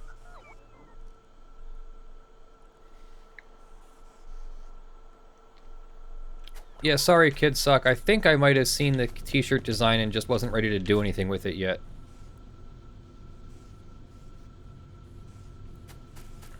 In the land of purple science, we have rail being provided, we have electric furnaces being provided. We needed stone, and then I think we got carried away by the military needs for a moment. Yeah. Looks like I'm actually looking for stone. Yeah, we need to start manufacturing productivity modules. And yes, I think I was about to work on that one. Productivity modules are pretty easy, actually. They are just electric circuits, which we already have ready to produce. I found the stone mother lode. Okay. I've only ever heard of them in England or in like specialty shops here in America. Hot lava tube. I assume they're an English tree. There's also stone out to the east that is much closer. We could actually build a wall and bring that back if we wanted to. Oh yeah, I see where you have the wall there. Actually, I hit the big map Ooh, and there's suddenly. a So coal yeah, I'll go get reserve out there that. too.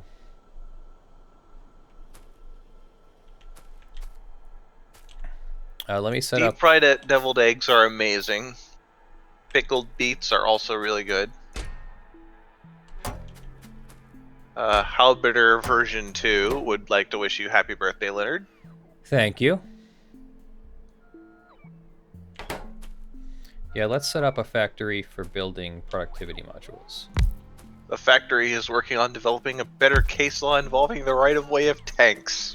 Alright, I labeled it. I'm on my way.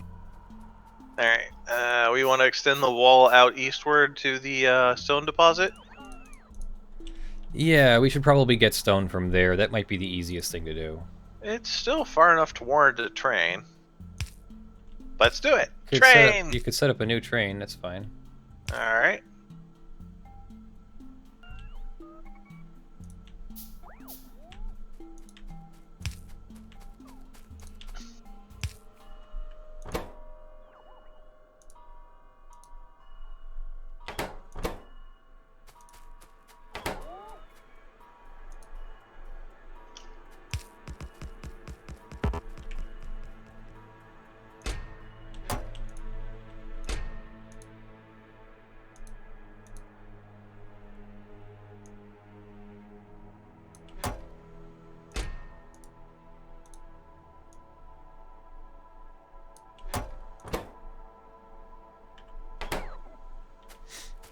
Okay, we got it is after midnight, so no, it is happy belated birthday now. It is now happy belated birthday.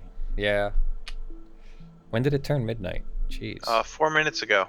Okay, we gotta end this stream at some point. I pulled a Carl. I have hit this wall right here. That is not to be known as pulling a Carl. Quiet. No, that's not how this works. Okay, I see.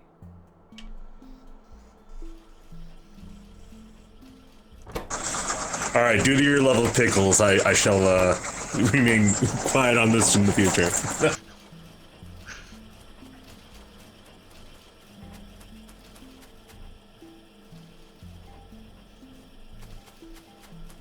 Couple more happy birthdays from SG1 Lunar Child on the hot lava tube.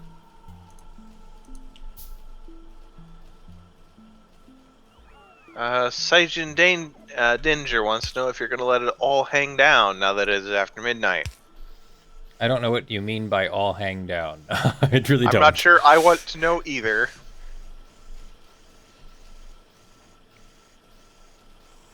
I mean, we are sheltering in place, so, you know, I do walk around my house letting it all hang out sometimes, but not when we're on the stream. Thanks for sharing. There was one time that I almost... You remember that video recently of the woman who was on Zoom who went and used the toilet and forgot that she was on Zoom? And she, like... Everyone saw her using the toilet. I almost did that on stream when we were in Luxembourg. The camera had a view directly into the bathroom, and I excused myself to go to the bathroom while on stream, and forgot that the camera was pointed directly at the bathroom door. Fortunately, Kaylee's harp was in the way and prevented anyone's view of me using the toilet. So that's how I was saved. All right, we are building productivity modules. So now what we need is our electric furnace, which requires stone bricks.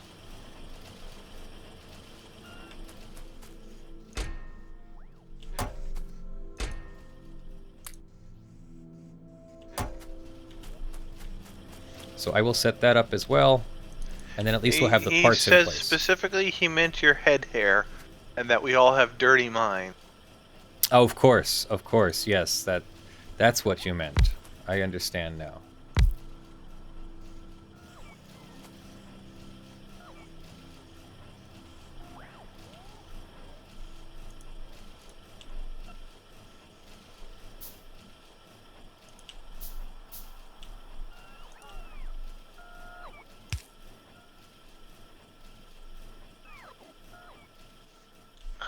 Hot Lava Tube would like to point out that apparently, quote, you are smaller than a harp.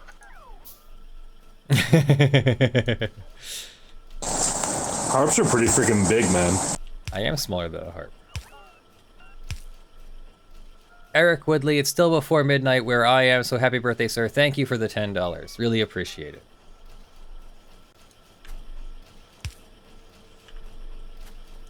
All right, so let's create electric furnaces, which is steel, advanced circuits, and bricks.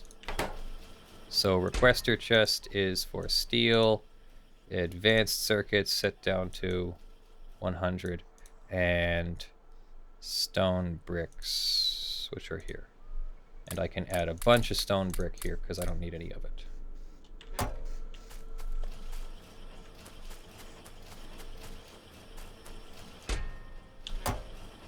All right, we are officially creating purple science.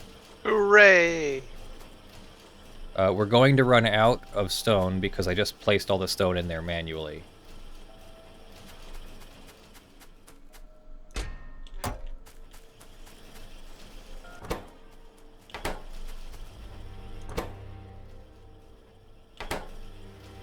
Still waiting for some steel to be delivered. Here comes some steel.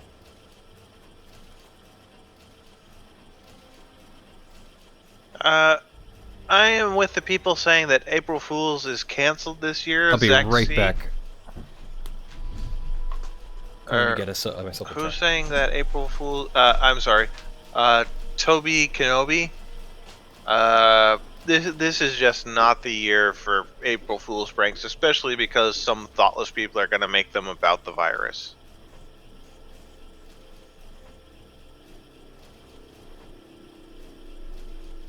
Toby Kenobi, where have I heard that username before? I swear I've heard it before somewhere. Are you in someone else's videos? No, I don't think Purple Science is Barney Science.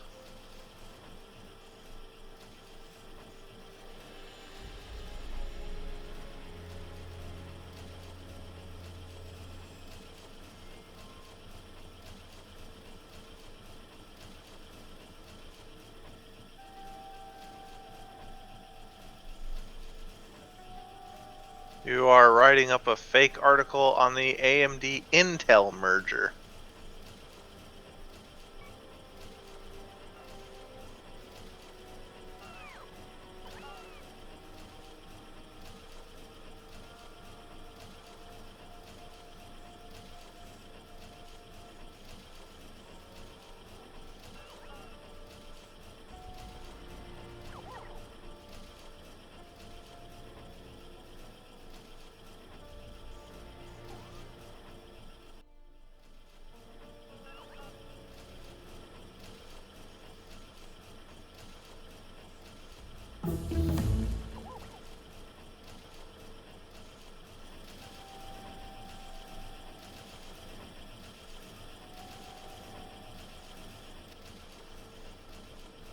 So we have Purple Science now.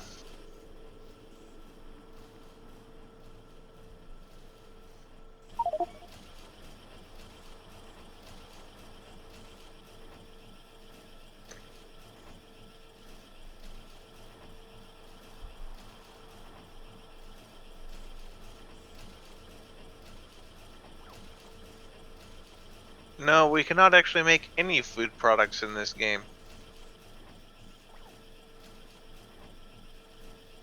You go to Steve Letho's channel. I don't know who that is either.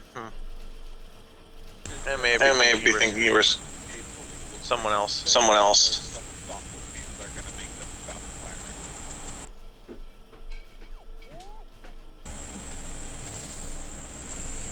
You know, I found both Legal Eagle and Jared Leto through watching Leonard. Well, that's cool.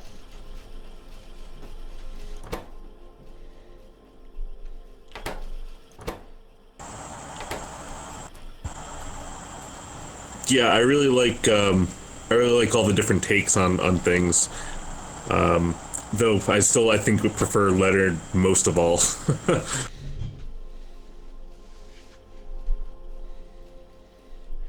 Steve Lato is great too.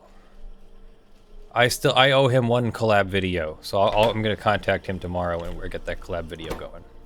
Sounds good. I've seen all your collab videos with him. Actually, though they're all really good. I have to say, he's so prolific though. I can't I've binged it a couple times where I'm like, okay, I'll put some more. I'll come back later. Michael Godwin, I don't recall what brought me to Lawful Masses. I remember because I joined up right when a whole bunch of nonsense went down all at once. It was sometime after Jim Sterling. I officially joined around the what was the name of the company, Alex, with the music? I don't want to use names. With the music and the copyright strikes and all that jazz. The big thing for like a year and a half.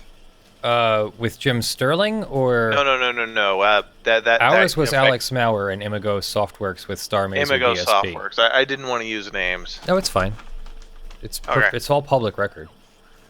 Yeah, that's when I found my way here. We started playing PUBG. Not only is it public record, but I literally have the court's restraining order against her stapled to my or pinned to my corkboard downstairs. Those are rare. Very few attorneys actually get their temporary restraining orders. I got mine. All right. Now, a temporary restraining order in federal court isn't a restraining order like, for domestic violence, but in this case it actually did contain a no threats clause. Because she had been threatening me. I actually, one of our supporters bought me a bulletproof vest, and I wore it to the court, and they apparently set off metal detectors, and I did not know that. And the marshal, the U.S. Marshal at security, was very upset with me that I did not disclose that I was wearing a vest. And I apologized profusely and said, I'm very happy to show you. I'm sorry we're getting threats in this case. I didn't realize that vests, that bulletproof vests would set off a metal detector, so I didn't realize that I should tell you about that. I'm happy to go into the room or whatever you need, and I'll take off my shirt and I'll show you what I'm wearing. And he said, no, you're fine. Just let me go.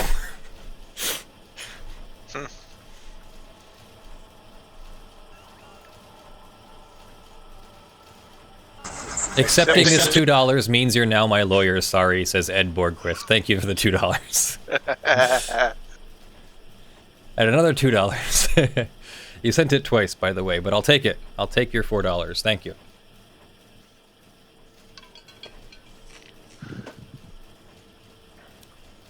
And it's Michael Sovereigns. Goodwin, not Michael Godwin. Yeah.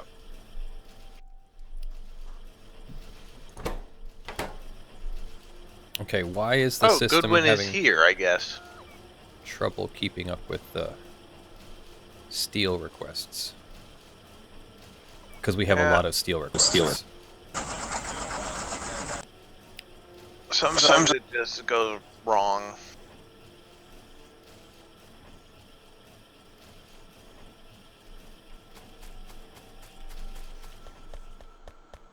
Yeah, it's 4. It's 2. It's 2 twice. Double lawyer, double protection. If you pay your lawyer twice, he has to protect you twice.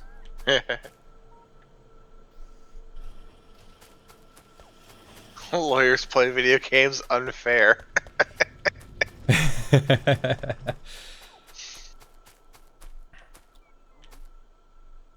Okay, so we're full of stone, so that means no more. Oh, this was a bad idea. I should not have done this way. No, we're not using. We are playing fully vanilla at this time. None of us have really played. Well, I don't know anything about Q squared, but Leonard, me, and Nathan, none of us have played in like a couple of years at this point. So we're mostly just getting a hang of the game again. So That actually describes me very well. all right, so so basically you've got a number of returning players to this particular game, so none of us are all that eager to jump into mods and changing things.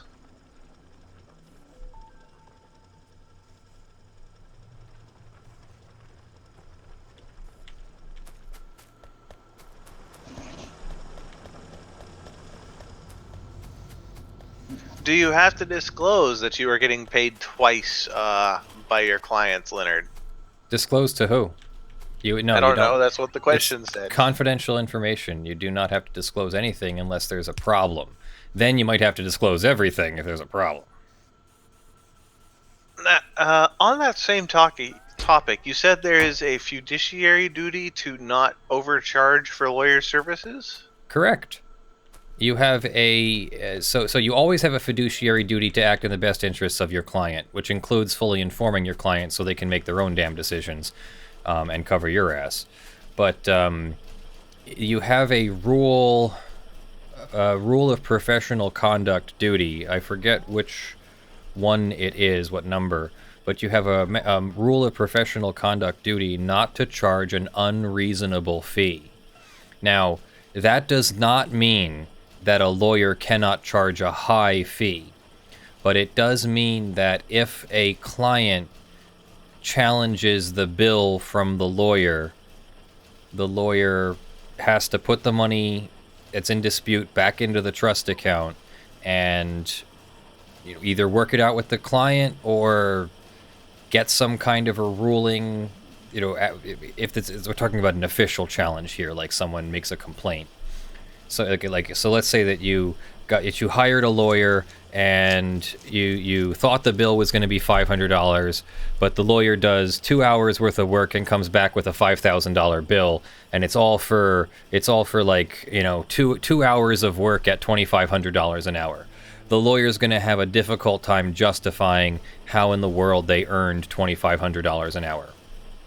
Now, you can do all sorts of things, you can make all sorts of money, but if the lawyer charges an hourly fee for something and the hourly fee is too high, or even maybe a flat rate fee, but that's a little bit harder to justify a dispute, because a flat rate fee is often in consideration of lots of things. Like, so I do negotiations, for example, and it's hard to tell a client, well, this negotiation is going to take 2 hours because I don't know what opposing counsel is going to do. So how could I tell them that the negotiations are only going to take 2 hours?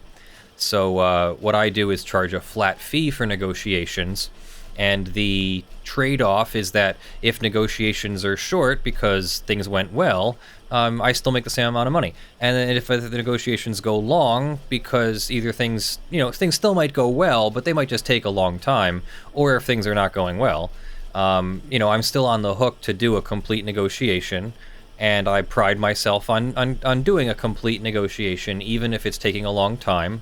So let's say that I charge $1,000 for a negotiation and I only do 1 hour worth of work. Can you charge that can you dispute that as an unreasonable fee? Well, you can dispute it, but I don't think you'll be successful, because there's a reason why you wanted a flat fee, which is to have cost certainty. You're getting a full service that you've agreed to for a flat fee. So, but that's basically what it is. A lawyer is not supposed to charge an unreasonable fee. We see this in fee disputes when attorneys try to shift fees to the opposing side. So let's say that Leonard French wins a copyright case and tries to charge the opposing side $1,000 an hour. I'm probably not going to get a judge to say that I'm worth $1,000 an hour. The judge might say that I'm worth $300 an hour, but the judge is not going to say that I'm worth $1,000 an hour. That's the duty to not charge an unreasonable fee. Hey, we're actually making progress on Purple Science. The big holdup, believe it or not, is the steel for the furnaces. If I can grab steel from down here and drag it all the way up here. Steel lines are mostly full. We may need to up the production a little more. I have a line for the new stone deposit up and running, so it just needs the terrain.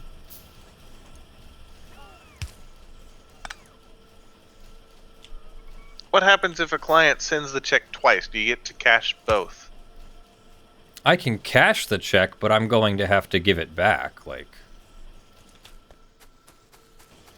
can't keep the extra money that's not mine. No.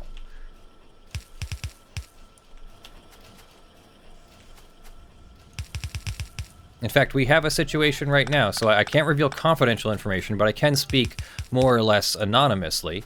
We have a situation right now where a client has paid us, we completed the service, and the client never provided an address for me to send their refund. And so I'm still holding on to a client's money years later, basically, and we haven't, the client hasn't responded to my emails trying to give the money back. So it's just sitting there. I'm not taking it. And is there no kind of abandonment clause in that somewhere? There could be. I could probably send the client an email that says, you know, hey, if you don't want to give me this money, you got to tell me, otherwise I'm going to keep the money. I don't like that idea because I feel like that, like I could get in trouble for that if later on the client's like, oh, I didn't mean to do that. I'd rather just the money sit there as the client's money until we figure out where the client is.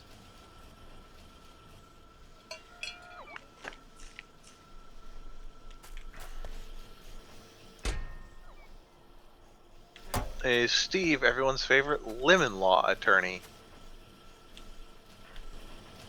Yes, he definitely is. All right, we're now creating... If would like to claim that he is your client, please send him money. It's, hey, Leonard, it's me, your client. Send the money.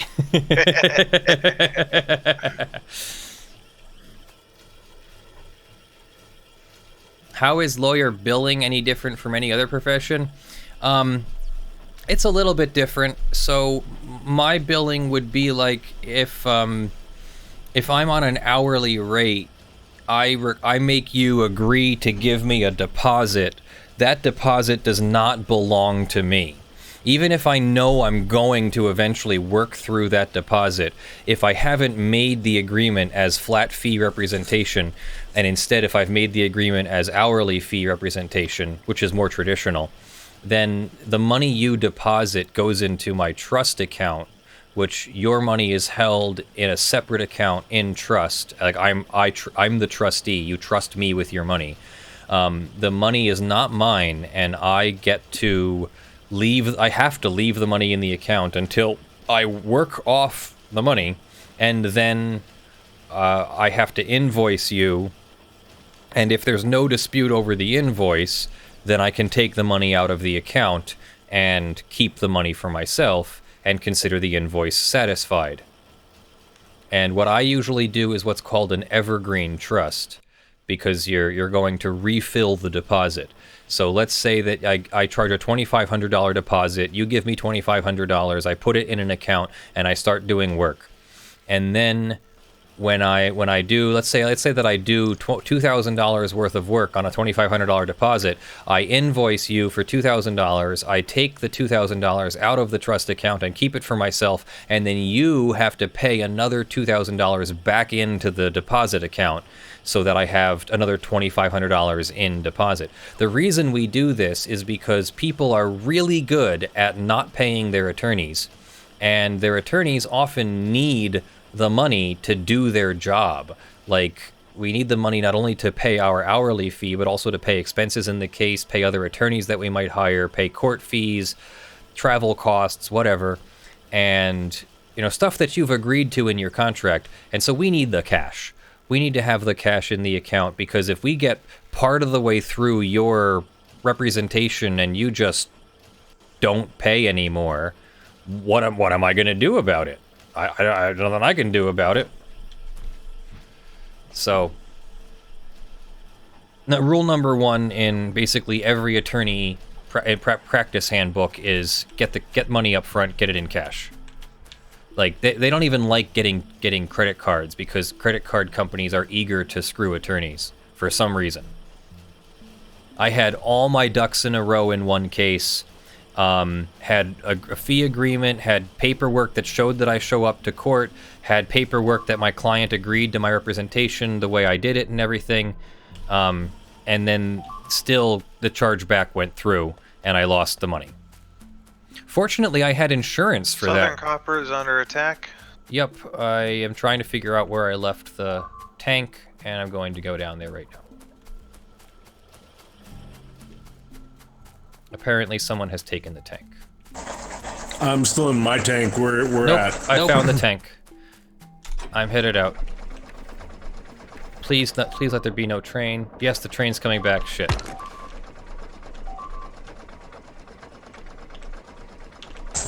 I'm nearby.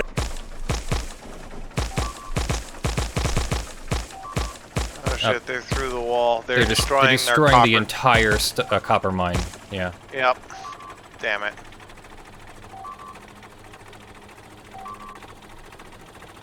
It's a... Oh, that's a big... That's gotta be a big group. How fast it's going, yeah. I'm hearing that alarm chime way too frequently.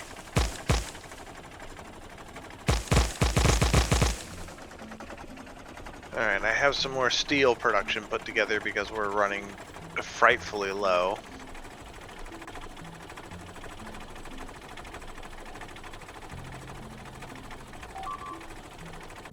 They're now attacking the iron. Yep, they destroyed the entire copper production line.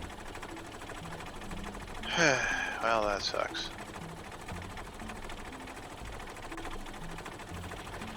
Did you appeal that charge back? I did. And the bank sided with the client without any explanation.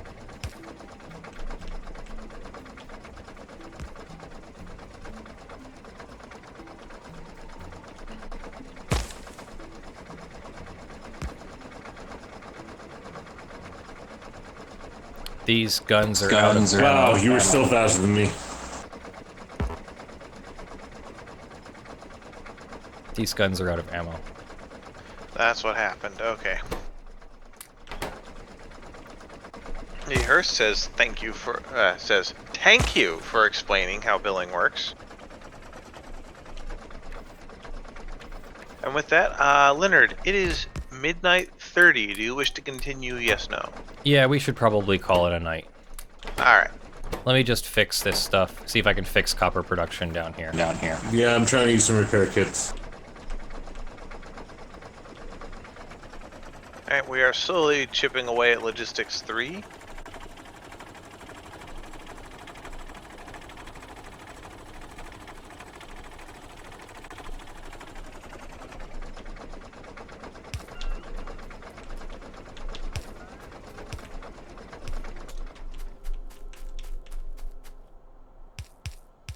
Let's see. Do I have mining drills? I'm going to have to build a bunch of mining drills.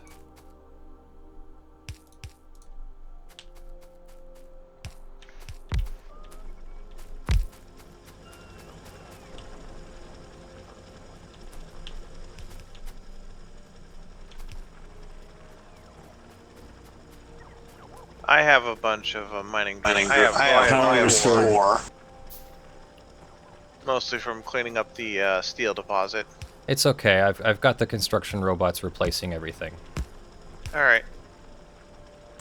You guys show me how to use this sometime. I've actually never gotten to the point where I had that level of automation. You build a personal roboport, put it into your modular armor suit, either the power armor or modular armor or something, and then then you have to put construction robots in there.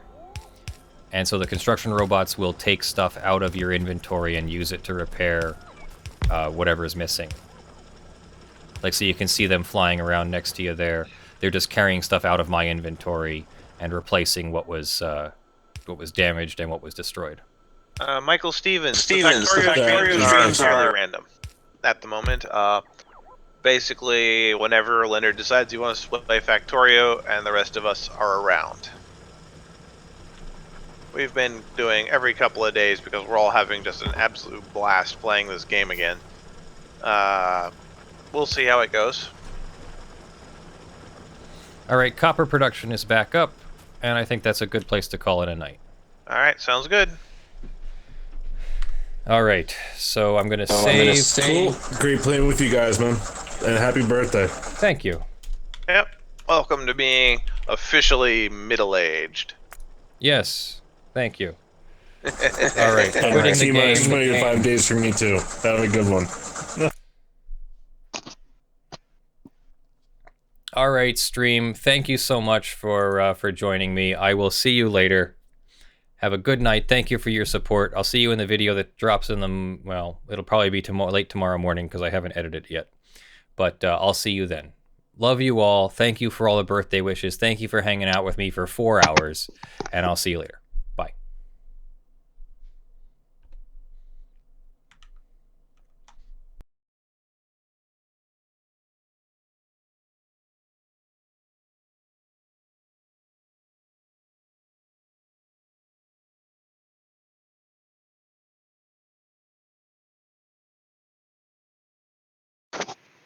All right, catch you later, Leonard. Later.